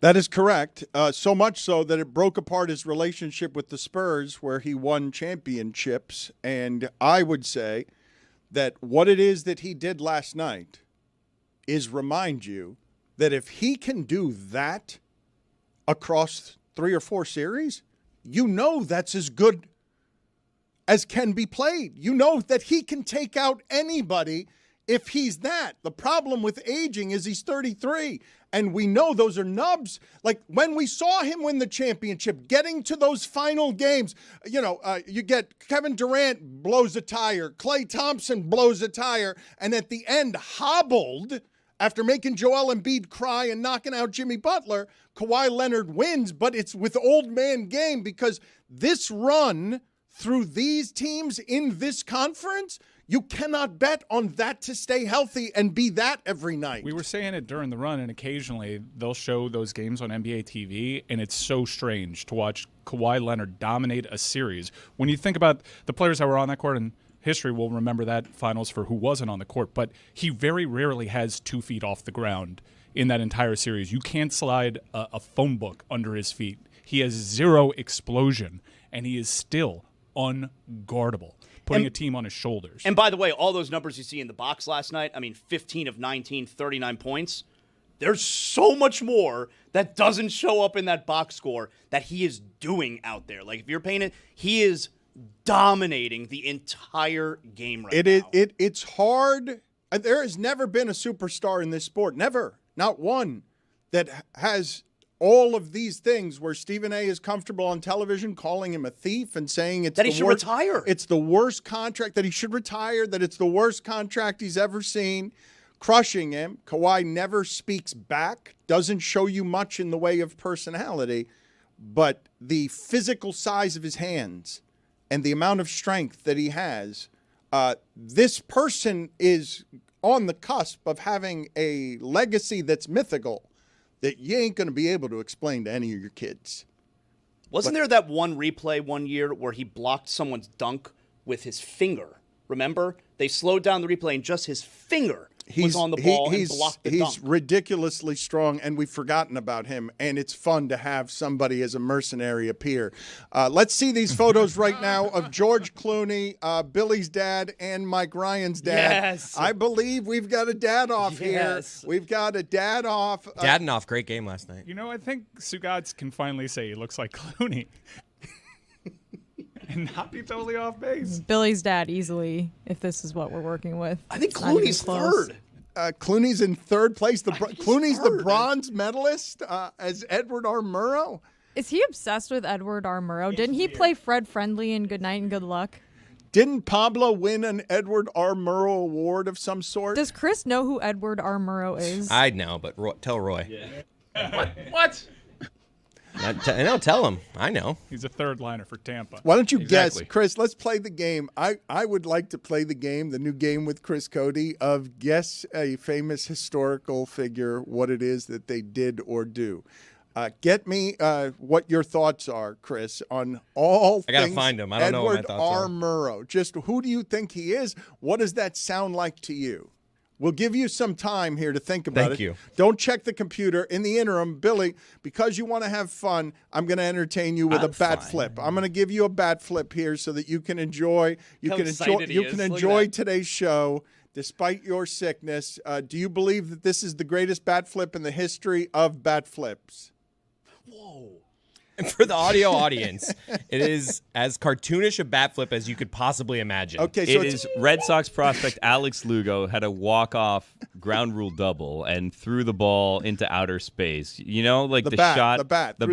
Yeah, that is 100 feet in the air. Yeah, when you zoom out, like in a baseball game, to see what would be a home run, that you lose view of the hitter. This bat comes into that shot, goes out of the top of that shot, and then comes back down because of how high he threw the bat. This bat is making the same wee noise that Kevin Durant made when he was going down the slide in France this summer. I wanted to talk about camera work here because if you haven't seen the studio on Apple Plus, it's tremendous. And the way that they're filming it is really unusual. They're just using like a couple of handheld cameras, and it looks pristine. It looks more expensive and beautiful than anything you've seen on video. This minor league footage, grainy as it is, the lack of cameras here absolutely make this the shot that it is, because they've only got two cameras, one in front of the plate and one behind the plate. When they go out to show you where the ball is going in center field, you see the bat come into the frame, and it looks like it's being thrown 300 feet into the sky. Like, legitimately, I didn't think that the physics of that would allow him to throw that underhanded that high. I think from that angle, it looks like it has to be thrown overhand. Like, it has to be thrown as far as someone can throw a bat. I now want the other angle to see how he got the bat that high. There's no way he meant to throw it that high, right? How do you accidentally do that? I mean, it I seems think pretty he just intentional. flipped it. He was It excited. can't be. I Billy, don't think there's no that way. high. Billy, there's no way that's what you think that happened with one hand, one arm. flick of the wrist. Oh no, They're strong, Dan. I think that was both hands. I think he took that between his legs, granny style, and flipped it up with. Yes, we got to call him and find out. I got to find out about this because we don't have a camera angle because it's the minor leagues and we don't have access to more footage here. Thank you, Billy. Was there a brawl after? No, it was the end of the game. It was a walk-off. I think there still should have been a brawl. Oh. In the celebration? Yeah. During the celebration? It's obscene, that bat flip. Yes, it is. There's Hopefully he's not in, like, his team's not in the first base dugout, because I imagine the players running out onto the field to celebrate, and there's a bat. Like, all of a sudden they're having to dodge a bat. Let me ask you guys this question, because we are headed into a whole bunch of national anthems, a bunch of patriotic pride, a bunch of Canada doesn't like the United States right now for a lot of very valid reasons. And last night before a hockey game, if I say to you in the hypothetical, everybody in this room, how do you guys feel about harmonicas as a national anthem? Do you guys feel like that will work as a concept or not work? Harmonicas. For the American national, the Star-Spangled Banner? For our national anthem. Thank you. I'm going to hear it out. I'm glad that you're open-minded about this. I'm going to say dozens of harmonicas. Do you guys like this idea or think it's a bad idea? Let's make it just, I don't know how many harmonicas. I see 3 on the screen. Let's see what we've got here. The microwave. Yes. Oh, for fuck's sake. I like this game. I'd like to ask you some more questions. Before you do so, can I get another angle on that bat flip? Can I get an answer to my question? What are the bets? You guys are still betting that's a one-armed bat flip? What is? I'm going to guess 2-armed. Do we have proof here? Let's see. We do have proof. This is very good. A third camera angle. That's so minor league baseball. Angle. It's just so good. 8K. Pitch clock. I mean, geez. Here's the windup. I'm the only one who says it's both arms, right? Oh, he It's did clearly it. just his right arm. Just his right arm. I think it was left arm. No. So strong. I think it was left arm. He went up with it. Stayed in this hand, then went up with it. I thought it was left, and it was kind of underhand, like a little back It was. into the left It wasn't even action. that hard for him to do. He really flipped it the hell up there without much strength at all. Do we have video of the brawl that ensued? It should have ensued. Mike, go ahead and quiz Chris Cody on historical figures that he's not likely to know after taking out notaries yesterday, even though his mom is the head of a big law firm. I think my mom's dealing with notaries. Chris Cody, do you know who Henry Kissinger is? He invented kissing. Yeah, that's right. How about Jimmy Hoffa? Jimmy Hoffa is one of the first broadcasters in sports history. Yeah. Oh. Do you know who George Orwell is? He invented wells. Oars. Sorry. Manuel Noriega. Manuel. What was that? I don't know what that one I don't know. The other ones I all knew. You know Woodward and Bernstein? All right, we'll come back to this. Wait, in I a got one more. moment. Rachel Phelps. Actress. She's the fictional owner of the Cleveland Indians in Major League. That one you were actually the closest on. Terry Bollea. We will come back in a second. Zaslow, what are you smirking about? We will come back in a second to grilling Chris Cody on things he doesn't know. It's an endless stream. But before we do that, I want to ask you guys if this is real. What I'm about to show you, if it's real, because I am getting fooled by the internet all the time. As we know around here, the aging process is cruel. And so I have to double and triple check whether things are real. And I thought this was a bit. I thought that somebody was acting, and I'm really confused by two twins who are answering a question here about a crime that happened in Australia, a carjacking. And these are two identical twins. They're being interviewed by a reporter, and I didn't think this was a thing. I didn't think this was possible. I thought I was being fooled by the internet. It felt like two twins are sharing a brain, even though they're not Siamese twins. They're just identical twins. So explain to me how this can possibly be real. Only to find the gun-wielding car thief emerging from the wreck. Here's some of what they had to say. And one guy, he was up there with our mum, and he went up there, and he was coming back down towards us, and he goes, "Run, he's got a gun."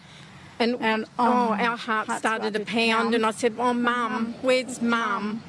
And poor Mum was stuck up there, but apparently our brave Mum, she goes, "Are you all right?" Because he had all blood all over his face. And he goes, "I'll shoot you." She goes, "Hey, I'm here to help." And Mum distracted him to make him look the other way, and he looked the other way, and Mum ran into the bush behind the fence. And the guy goes to her, "I'll find you and I'll shoot you." All I was thinking about when we were running, I hope he doesn't fire. Yeah, we were so blessed. How close to him do you think you were? Well, see, he was up there and we were past our when you driveway. Yeah. You don't think of all of that at the time. No, you just run for your safety. That is amazing, disorienting, awe-inspiring, super creepy. And I don't understand it.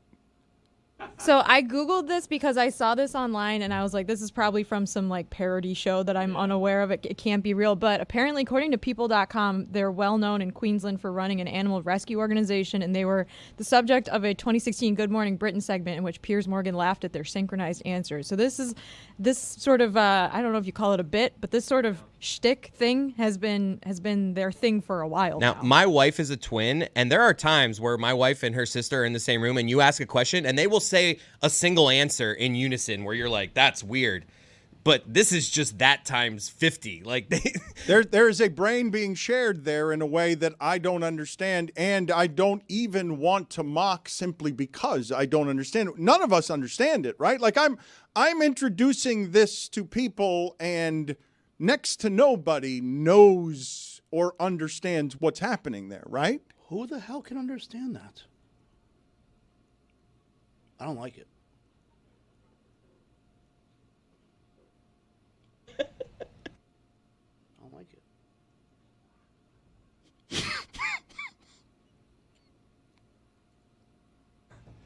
You don't like it? Is it the accent you don't understand? No.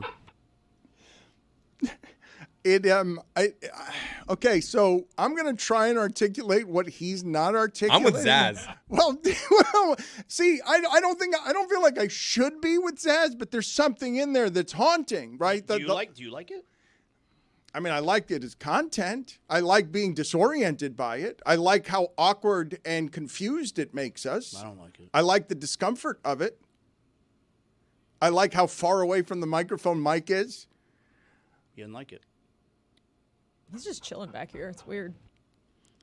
Can you please just medically explain to me, because what is happening there, my guess is that this is something that a handful or some twins can do? Well, doctor, I can't diagnose it from the video that I saw, but it did seem like one was trailing. Yeah. A great deal. One was the leader. Seems like a case of the repeaties. Yeah, where you like- repeat what the other person next to you is saying. in Wow, my so you're calling them medical- frauds. You guys are calling them. You're calling this some form of grift that they can act this out. That It's impressive what they're They've doing, honestly. clearly done media before, and this might just be their thing. I'm sure there's some synchronicity, but it looks like it's a bit amplified from that video because you could see one twin's like looking at the other's Billy, mouth. they're calling. I mean, I am now uncomfortable. Hold on a second, because this is like.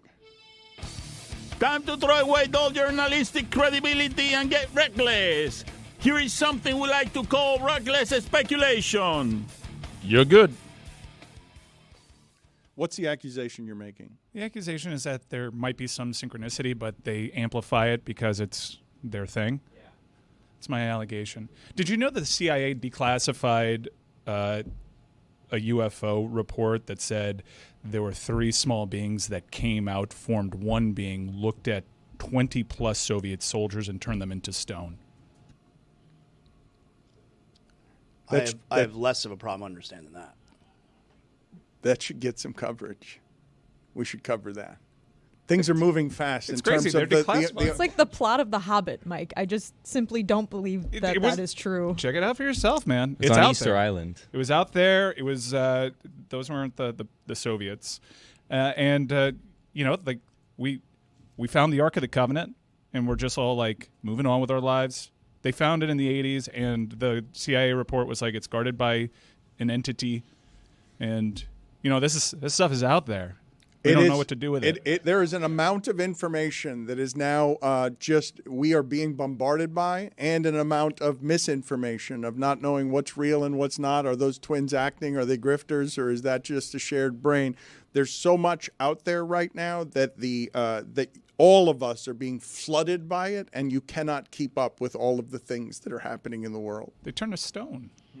They turn to stone. This is not since Sodom and Gomorrah have we seen anything like that. Let's lighten it up a little bit around here. Stugotz yesterday. Stugotz was just killing wrestling is fake. That was his take. And Zaslow wanted to celebrate John Cena, 17-time champion. I know Mike Ryan wants to celebrate Wrestlemania. We can do it better than Stugotz just simply saying it's fake. I got a bone to pick with Stugotz. Stugotz made it seem like he hooked me up with Dead & Company tickets. We covered some of this yesterday, and people agreed that Stugotz got you tickets, and I was like, I don't think that's getting him tickets. No, like I checked. I could have gotten the same ticket on the primary market. Oh, then never mind. See, no, he made it seem like that all only available were really expensive second market, and he got you face value. Yeah. That which is, you would admit, if that's what he did, that is getting somebody. No, he gave me GA tickets, and I literally cross-referenced it, like because it was expensive. So like, okay, lied. That Stugotz painted it as he got you face value when all that was available was like second market. No. Trust me. No, we're not. We believe you. Trust me. And then he was like complaining that I'm the worst person to get tickets for. Again, I paid for the tickets because I wanted to know all the details. I'm sorry, I wanted to know where I pick up my tickets.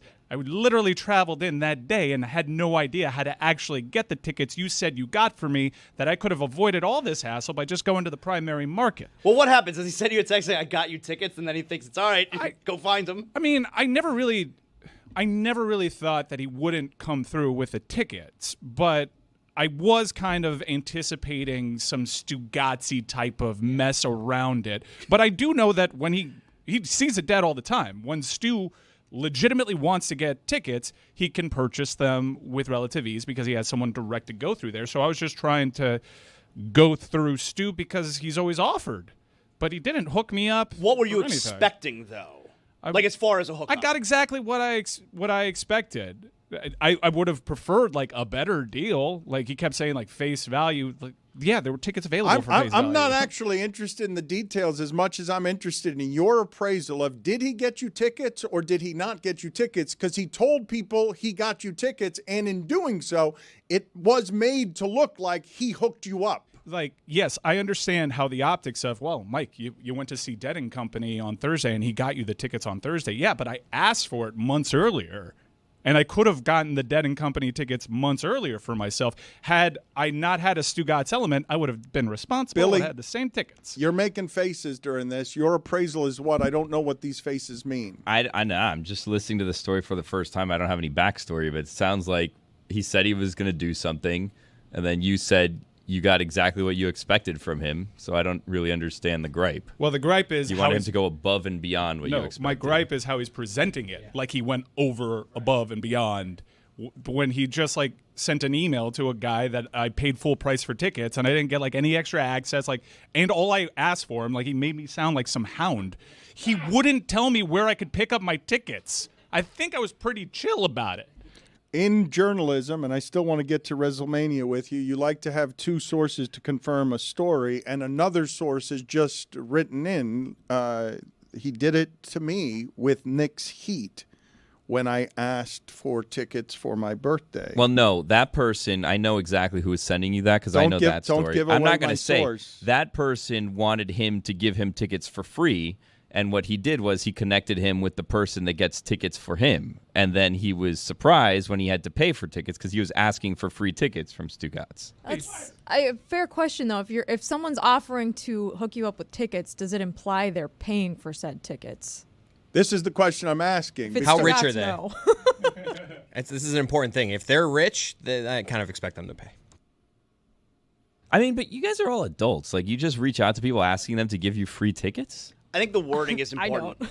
Hook you up with tickets implies comped.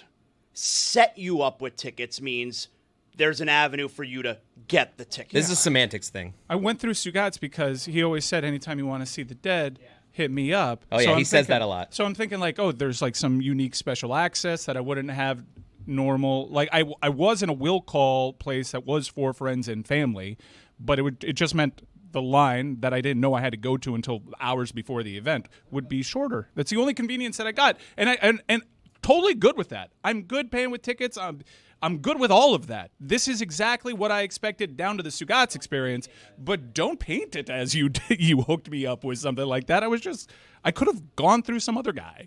Billy, I'm still unclear on your appraisal because where do you side in all of this? It seems like I'm just an impartial observer, just taking it all in. You asked Stugotz to get you tickets. He told you the place to get tickets. You didn't have to wait in a line. You say you're not upset about it, but you seem upset about it. Because he lied. He made it seem like something he's not when I could have just gone to Game Time. You downloaded the Game to Time do app. it. What do you expect? Yeah, no, well, I expected everything that I got outside of him just presenting it one way on the air because Game Time, I actually used Game Time last night. I went to Monday Night Raw, and I went to Game Time, and I got tickets to Monday Night Raw. It was incredible. It was a Raw after Mania. It delivered. Show. Hey, guys, download the Game Time app. Do what I did. Create an account and use the code Dan for $20 off your first purchase. Terms apply. Download Game Time today. This was so great because I wasn't familiar with the new Raw setup for the Netflix. It's good, right? The behind minimalistic setup. I like that. But I have panoramic seat views on the app, so I knew exactly what I was getting into. Last minute tickets, lowest price guaranteed. Chris Cody, what time is it? It's Game Time, MLB, NBA, whatever you need.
Today's Throwback Chat is with Hollywood's biggest stoner. He's a charming Canadian, welcomed everywhere, except for North Korea. It's Seth Rogen on the Dan Le Batard Show with Stugotz. This is an uncomfortable question, but we were talking about it before you came on.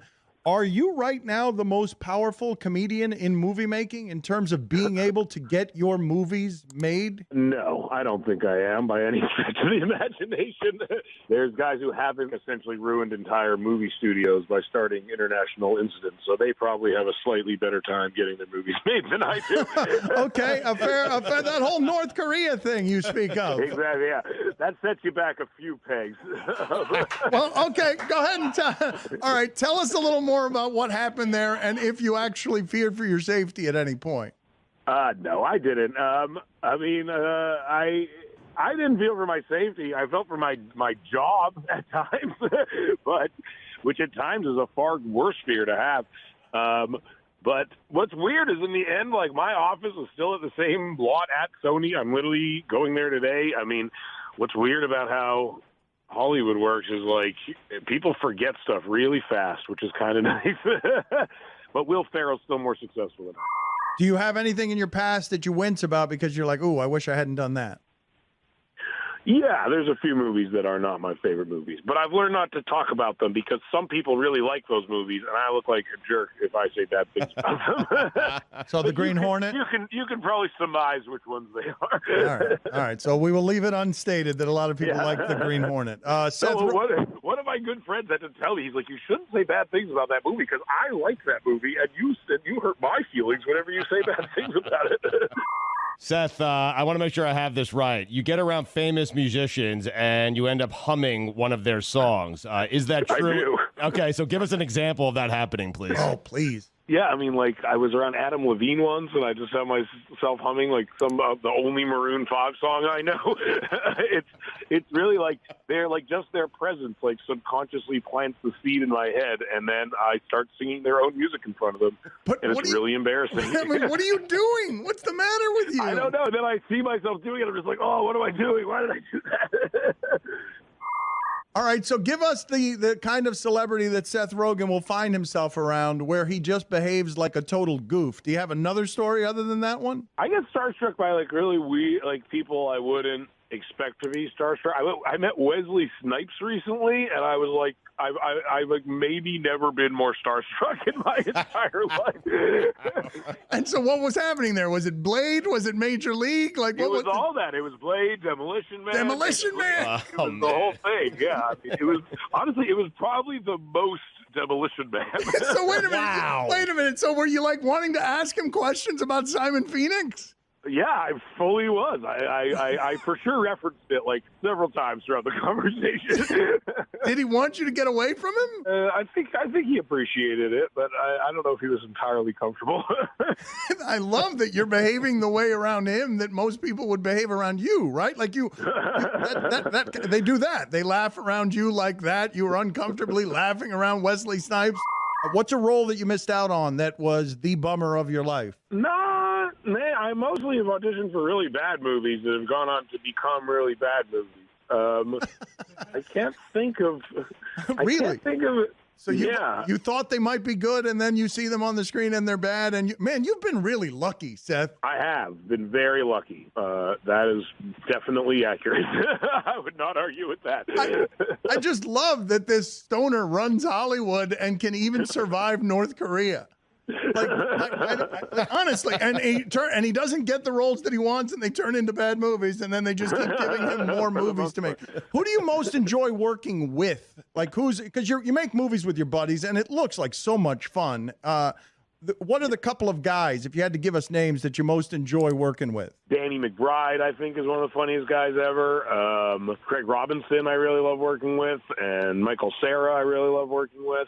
And so all the guys you work with. Pretty much all the guys. All the guys you're always making movies with. All the guys you always see me working with. All right, very good. Excellent answer. Really love talking to you, Seth. Thank you for making the time, and happy for your success, sir. Thank you so much. I really appreciate it. Thank you for having me.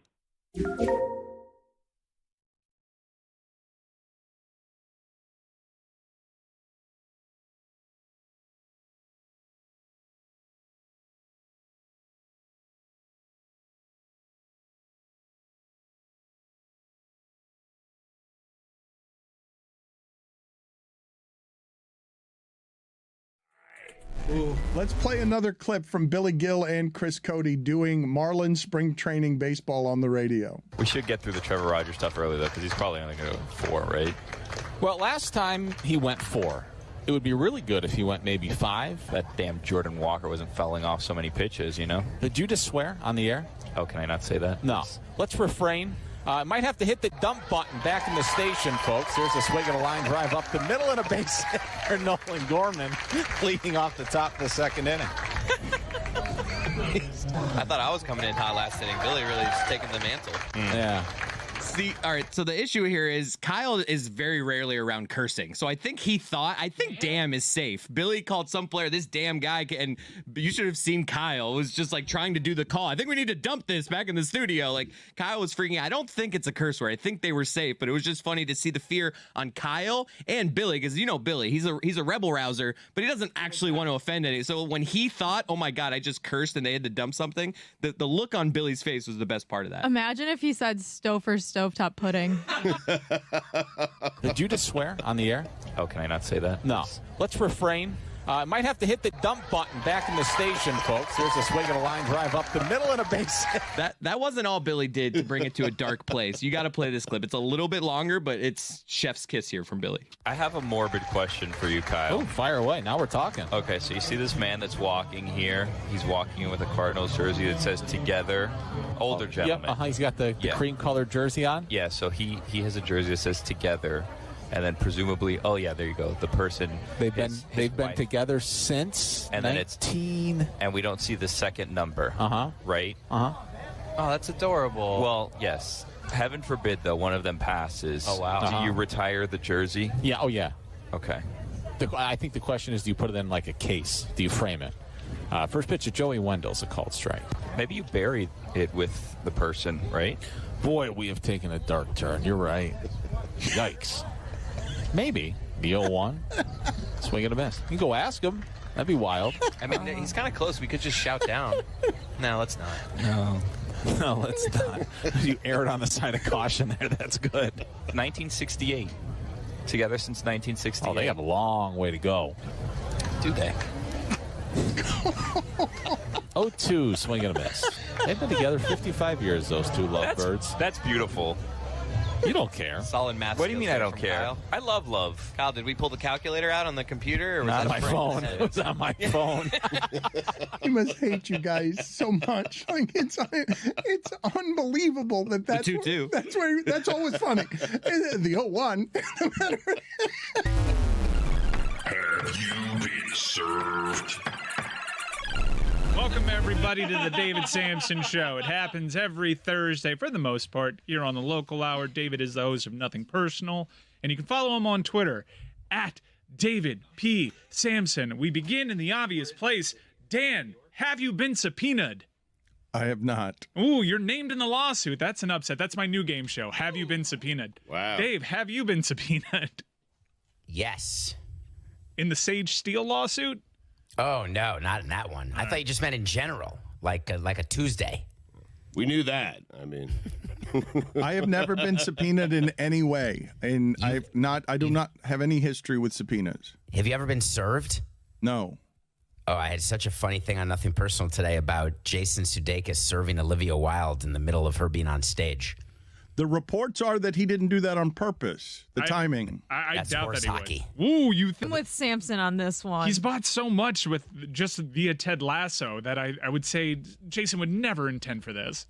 So the way it works when you hire a service processor is their job is to get that lawsuit served. And if Olivia Wilde does not want to be served, you have to sort of spy on her and figure out where she's going to be, where in public she's going to be, and then you just serve her. And that counts as a service of process, but you're always keeping your client in the loop. It's not like you call when it's done and say, oh, we found her at Comic-Con, but we didn't know she'd be there, and we just happened to be there, and there she was. What a miracle. There is no way that there's plausible deniability that Ted Lasso did not know that was happening. Should have done it at Harry Styles' Coachella set, if you ask me. That's the ultimate vengeance. Can we talk about how invasive and helpless it must make you feel to be served? Yeah, it feels like a terrible feeling. I mean, you'll be able to tell us in a couple of weeks, given that you were named in the lawsuit and you were definitely getting subpoenaed in that thing. I'm even being careful with what I say because it just seems like a whole to-do. Are you really named in that Steele lawsuit with the ESPN? Yeah, get this. She thought Dan got away with talking about politics. That's funny. I didn't know that this was on the table for Please, us, really. Please put me on the stand. Please. I am begging You want to be someone- served? I See the so dossier wanna- called China. Please, let's put all this out in public so I can hold up my hands and just be like, I was under oath. It was my legal service and duty to tell you all the things that happened that weren't politics with us at ESPN. There is zero chance that lawsuit is going to go to a trial where you will be put on the stand. Zero. I feel like I should go into this lawsuit with Sage Steele just behind her and just say, hey, Class give me action. 10%. Just give me, I'm not even going to say anything. I'm Now you're talking. 80-20 Stugotz's way. You're a co-defendant and co-plaintiff. First ever. This is amazing. Help me figure out how to turn this into a thing, Mike, where we can sail on the wings of Sage Steele without doing anything and collide into Disney right now at this moment when they're fighting the state of Florida. I'm going to be careful with what I say because I genuinely don't want to be subpoenaed. But I was, I was both surprised and not, if that makes any sense, because it does seem like a shocking, bold move. Some of the people named in the lawsuit, I was under the distinct impression were strong supporters and allies of Sage during our time over there. But this is also the move to further endear yourself to a certain group. So I can't say that I'm that surprised. I did find it funny that your name popped in there under the guise of someone that got away with it. Well, yeah, she also, I didn't know whether we would end up, because I think the way that she thinks that we got away with it is that I went on the air the day that she was complaining because there was a ban into our country and Sage Steele was complaining that there was 10 hours of flying. And I purposely, because she's black, I purposely said that is the height of privilege. She was complaining about people being able to get into our country. Now you're saying too much because that part wasn't outlined. I read the part and it didn't mention that. So, whew. Mm-hmm. Are you nervous, Dan? Be careful, Dan. Do you know what it's like? Game. Today will be fun, but it pretends that I was allowed to do that. I wasn't allowed. I did it anyway. Yeah, you did it anyway. They had a policy that you weren't allowed to, so it's kind of weird to say your rights were infringed when you go there. Every meeting we ever had was, hey, don't talk about this. And no, but you would occasionally break that rule. No, dude. but they thought all the time that they weren't allowing us to talk about that. I No. wasn't trying. You were cannonballing at every turn. Anyway, what do you make of the lawsuit, David? It's meritless. What I can't believe about it, though, imagine if Stugotz served you right now with the lawsuit that he felt as though he was not being properly taken care of, or he felt that you were shutting him up, or that you were stopping his career. Can't rule that possibility out. Thinking about it, I got to be honest. We got to do it. We got to do it. Here's the question. You got to file if a lawsuit. Stugotz does that, Done. Are you going to keep having him by your side every day? Because ESPN is still letting her be on the air. We had a very simple rule when you run a company. If you're suing us, you're not working for us. Oh, but David, they don't know how to handle any of this. This is you just saw what happened with Disney in Florida.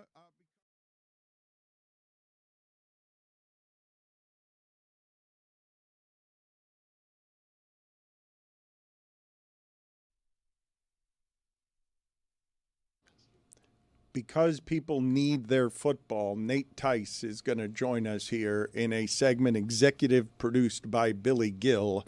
We're going to play Naughty or Tice with Nate Tice and Billy Gill of God Bless Football to get our draft information. Billy is looking through papers right now, wondering what is Naughty or Tice. You know, though. But it's one of those games, you hear it, you know. I think Billy just found out that he's executive producing that segment. We'll get to it in a moment. Also, I still want to get to Wrestlemania because we have not. And I also want to get to the stuff happening with McAfee and Shannon Sharp because wrestling happened yesterday on ESPN. And if you're welcoming in the age of wrestlers and wrestling and it's all content and it's all drama, what happened on McAfee's show is about some inner office tensions there that super interesting to me, watching the athletes come and try and run off the journalists. Like Stephen A. Smith isn't going to... Stephen A. Smith might be the coolest of us, but it's a new time, and McAfee and Shannon Sharp are in the $100 million game. Before, I'm going to let play out some of the Shannon Sharp stuff because there's time to know what's true or what's not. I'm just going to address what I saw happen this weekend, which was strategic. Over the weekend, it leaks Shannon Sharp contract up worth $100 million, whatever the numbers were. And I'm like, why would that come out on the weekend? Oh. Because then everything that comes after that can be framed as money grab or whatever it is that people do when they're arguing about money and now accusations of rape inside of a consensual relationship. The money was leaked first, and then you get what you got yesterday from Shannon Sharp. Busby's a lawyer that does these things, but I'm not going to try and talk about the particulars of who's right, who's wrong. I just thought it was interesting that purposely money is leaked on the weekend, and I'm like, what? Why is this happening now? Who's doing this and why? And then what happens the next day? As you find that McAfee and Shannon Sharp and Stephen A. Smith are becoming a class of journalist, celebrity, entertainer, it's all wrestling. Wrestling's going to Netflix. Tony Khan knows how to sell stuff in the streaming service. ESPN's going to get into the wrestling, fighting, information business, all of it mixed together. What happened yesterday on ESPN is something I've never seen watching ESPN in my lifetime, where Pat McAfee, who's independent, as part of a wrestling promotion where he stars because he's a monster media talent, an event that Mike Ryan goes with his buddies to and that Zaslow wants to cover, McAfee, a giant star, has a wrestling superstar manager on, and that guy's too hot for television. Like, what he's doing cannot be controlled by Disney. Wrestling has arrived to Disney, and it's like, here's what it looks like. We're in the middle of your game, and we're going to say McAfee's smoking pot, and he's mother bleeping Stephen A. Smith. Let's play that sound so that people can hear as McAfee gets sheepish, and they all do wrestling on television in a way that's great if you like drama and entertainment and wrestling storylines. Do you care about the opinions of people who are irrelevant? You don't care about the opinions of most people who are very relevant in your life. You don't care about the opinions of the people who pay you. They sit there and they go, hey, Mr. McAfee, don't talk about Shannon Sharp on the air today. And you go, I talk about anything I want. I'm Pat McAfee. Right. Watch me swing my schlong all over the place. They go, McAfee, don't talk about your podcast on the air. What do? I'm King Schlong. Okay. Watch me, Pat McAfee. Right? This is on you. This is about you, not me. Last night when the roast was over and you and I were out back and you're going, wise man. By the way, it's puff, puff, pass, not puff, puff, puff, puff, puff, puff, puff, chase down the gummy, puff, puff, puff, puff, pass, right? And you go, wise man. You know Stephen A. Smith really sucks, right? Right? And I go, I love Stephen A. The man calls me the GOAT. The man, Stephen A. Smith, is on the air saying, if there's one person in the universe that I, Stephen A. Smith, at $70 billion a year want to be, it's the wise man Paul Heyman. And you sit there and you go, these ESPN bastards give me the same money as him or they can. No, that's not true. None of that's true. I've loved professional wrestling all my life.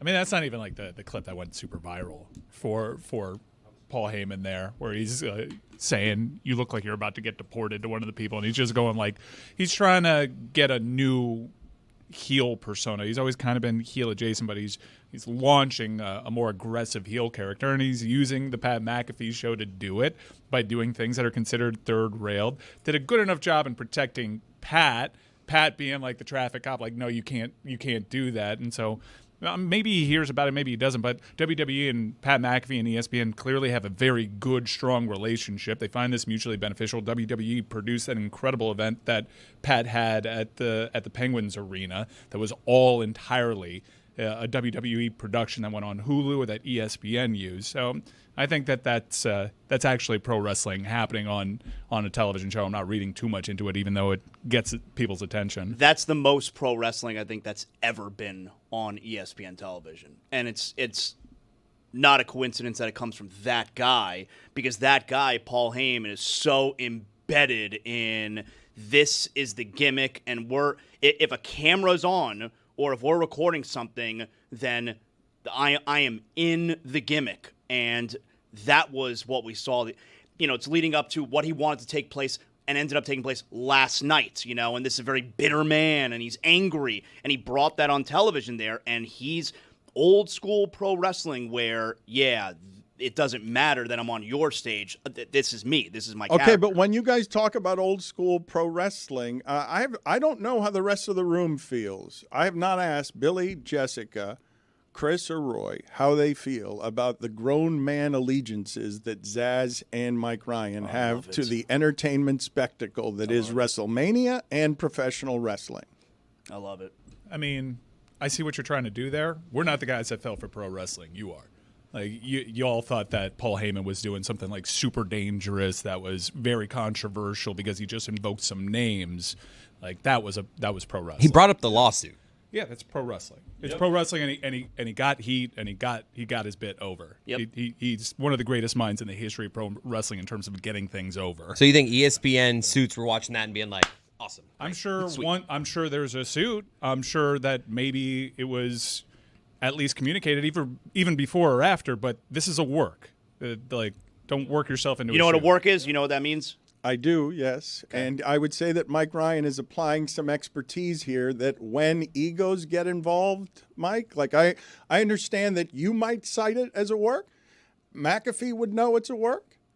Not everybody at ESPN is in on that particular joke. And so we have learned on occasion when we're doing the joke at the expense of Dana White, who might not have the same sense of humor as we have, that sometimes what we think is a work and know is a work and the audience knows is a work is not taken as a work by a Dana White who might have a different view of things. I totally understand. And if someone on First Take feels some way about it, it would be explained to them the way that we explained our bits to people that took offense. Buster Olney not liking the looks like game. Like, we've had all these things happen, and we've had to explain this is the kind of show that we do. We didn't mean to hurt your feelings. We understand. We're committed to our show, and McAfee is very truly committed to. I think the wrestling thing is the thing that he enjoys the most. The show probably that afforded him this opportunity to have all these crazy doors open. But the Pat McAfee that you get on WWE seems genuinely like the happiest to be there. I think that's the most fun he has. He got choked out last night on live television in the show. Spoiler alert. You guys were living and dying with WrestleMania. So what were the takeaways between the two of you? Because Zaslow hasn't offered me anything other than Cena, 17-time champion. I mean, if you want to mark out, go for it, Zaz. I'm sure. I love the spectacle of it. It's always a great part of the year. This is the way wrestling has changed for me from when I'm a kid, where, okay, I'm rooting for certain wrestlers. I want certain guys to win because I'm a child. To now, as I'm older, it's more about, especially if I go, and Mike went to WrestleMania, I didn't. Go into a wrestling event now, for me as an adult, I want to be part of a moment. I want to be part of something big. I want to be there when the crowd, all simultaneously, all 60,000 people at that arena, at that stadium this weekend, they're all cheering at the same time for the same thing. It's a great feeling. I love the emotion that comes with that. It's about being there for moments. And Mike got several moments this weekend, which makes it an amazing time. Isn't John Cena, though, the face of like the PG era of wrestling? Well, and now he's a real piece of garbage, this John Cena. But are we PG? Are we liking this? Like, are we buying this? I'm seeing some people being like, it feels like wrestling is just, I don't know. It just feels almost like lazy. It like that. Triple H very clearly took offense to people criticizing the build to WrestleMania. And I think the build was the build. And Triple H can say you don't know where it's going, but we're just in a vacuum criticizing the lead up to it. It does actually seem like there's clarity in the direction of this heel character. John Cena turned heel a month and a half ago, and he just found his character. And he's just starting to get it over, beginning with last night. That probably was a disappointment, the very main event. And I think that's part of it, though. I think they want you to be disappointed. They wanted you to be angry at them. That's part of this story. I mean, some people... They don't want you to be disappointed after a main event. Well, I mean, I think you got to look at the bigger picture where it's like, hey, the whole show is not just the main event.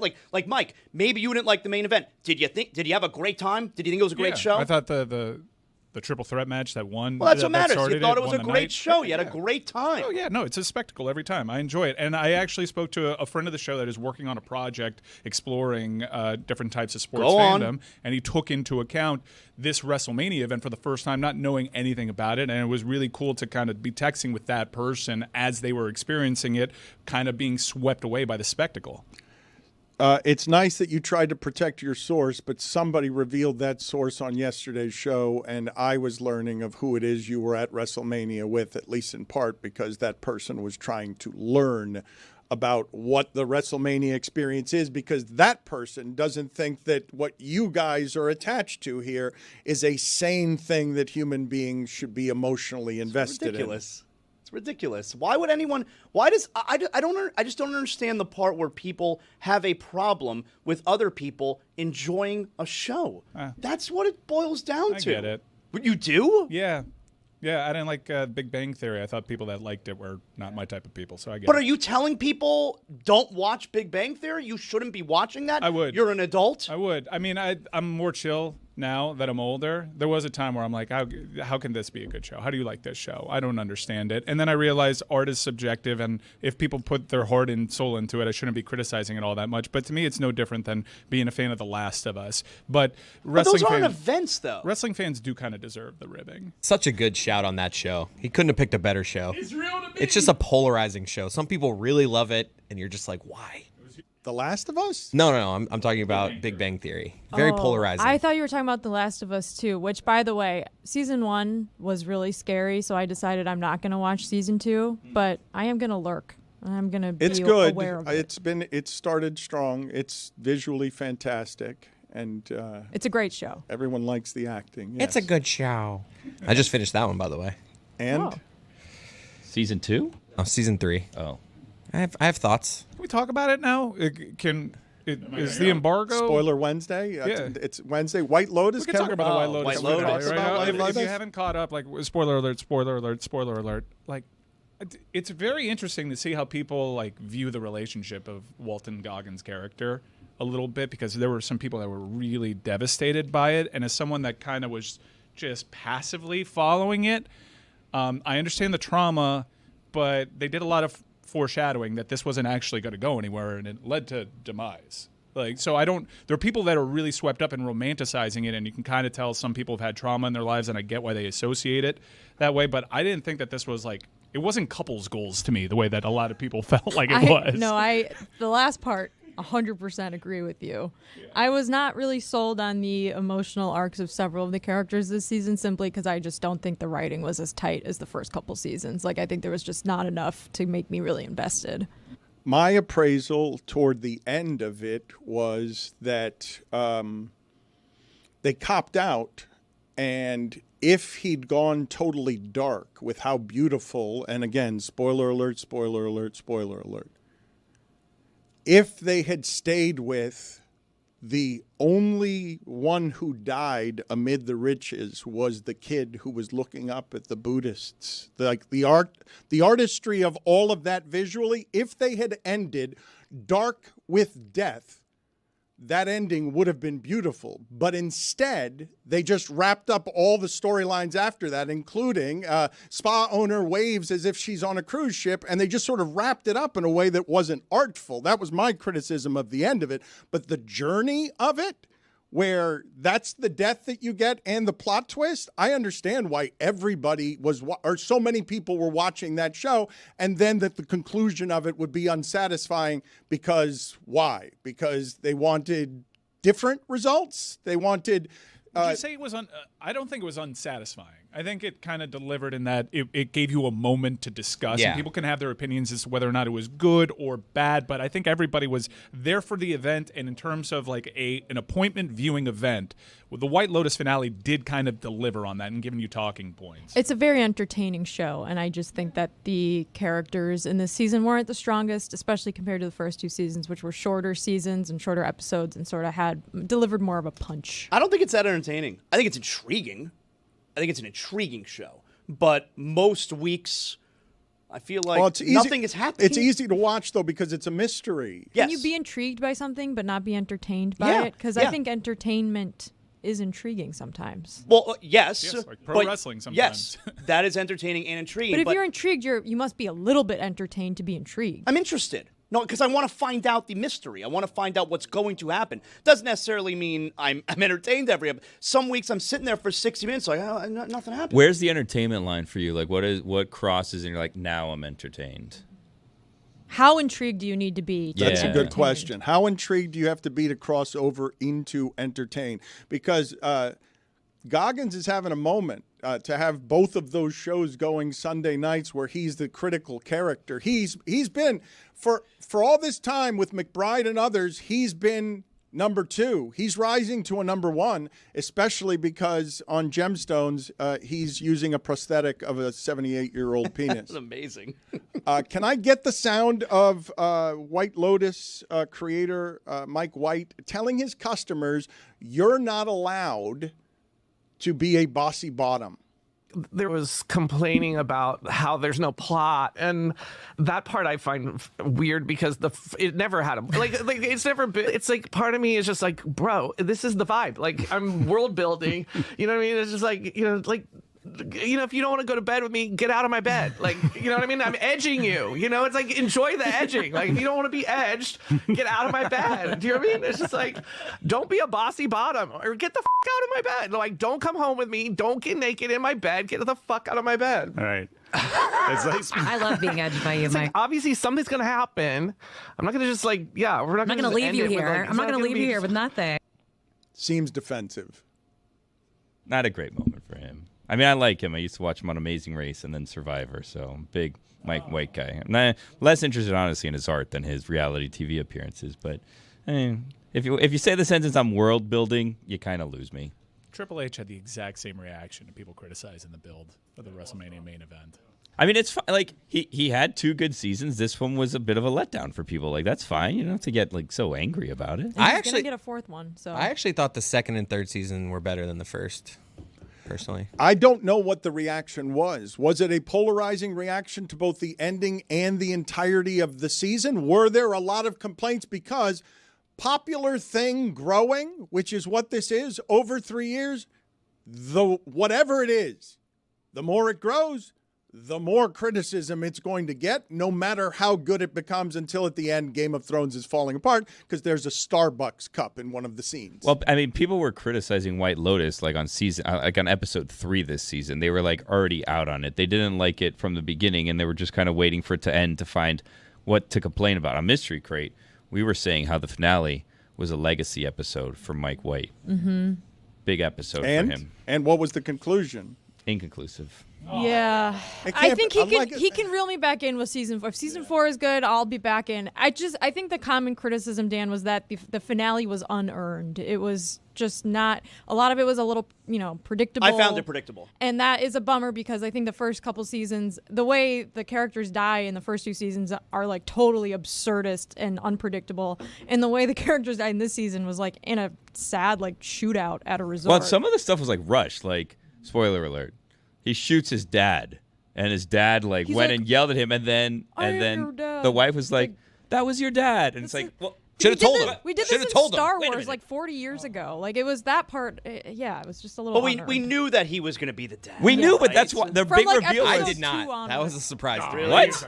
Wait, what? Hold on, Chris. Wait, hold on, Chris. Walk us through the surprising moments of this season of White Lotus for you. The lady saying, "He's your dad. He told me this morning."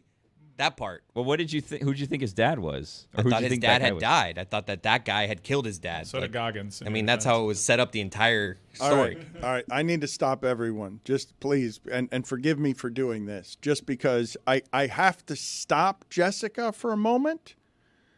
I thought if something was a legacy game, whatever happened at the end of that couldn't be inconclusive. It can't, like COVID tests. Sometimes, remember back in like the height of COVID, you'd wait in the long line, they'd stick the thing up your nose in your car, you'd have to go like this, and then you have to tilt your head back, and then you'd be waiting around like, can I go on vacation? Can I not? Can I go to work? Can I not? And then it comes back, it's like inconclusive. You're like, how? How is this inconclusive? And it's like, well, they did it 14 times instead of 15 times, so we don't know if you have it or you don't. Same thing with the legacy game, legacy episode, inconclusive. A legacy game has to be conclusive. No, not always. Not if it's soccer, it could be a tie. Always. It's a legacy game. If it's a legacy game, if it's for your legacy, must be conclusive. No. Here, I think what the problem is, Dan, there was enough in the finale that we're not writing off the show completely. There was enough moments. Then it's not Carrie a legacy Coon's game. monologue was a moment. There were other small moments. Saxon having his tearful look back at Chelsea after he realized How is he the one that grew the most? Soulless. Yeah, it's a great question. The weirdest part of the season. He's the only one moments. that left a better person than when he got there. What brother would do that?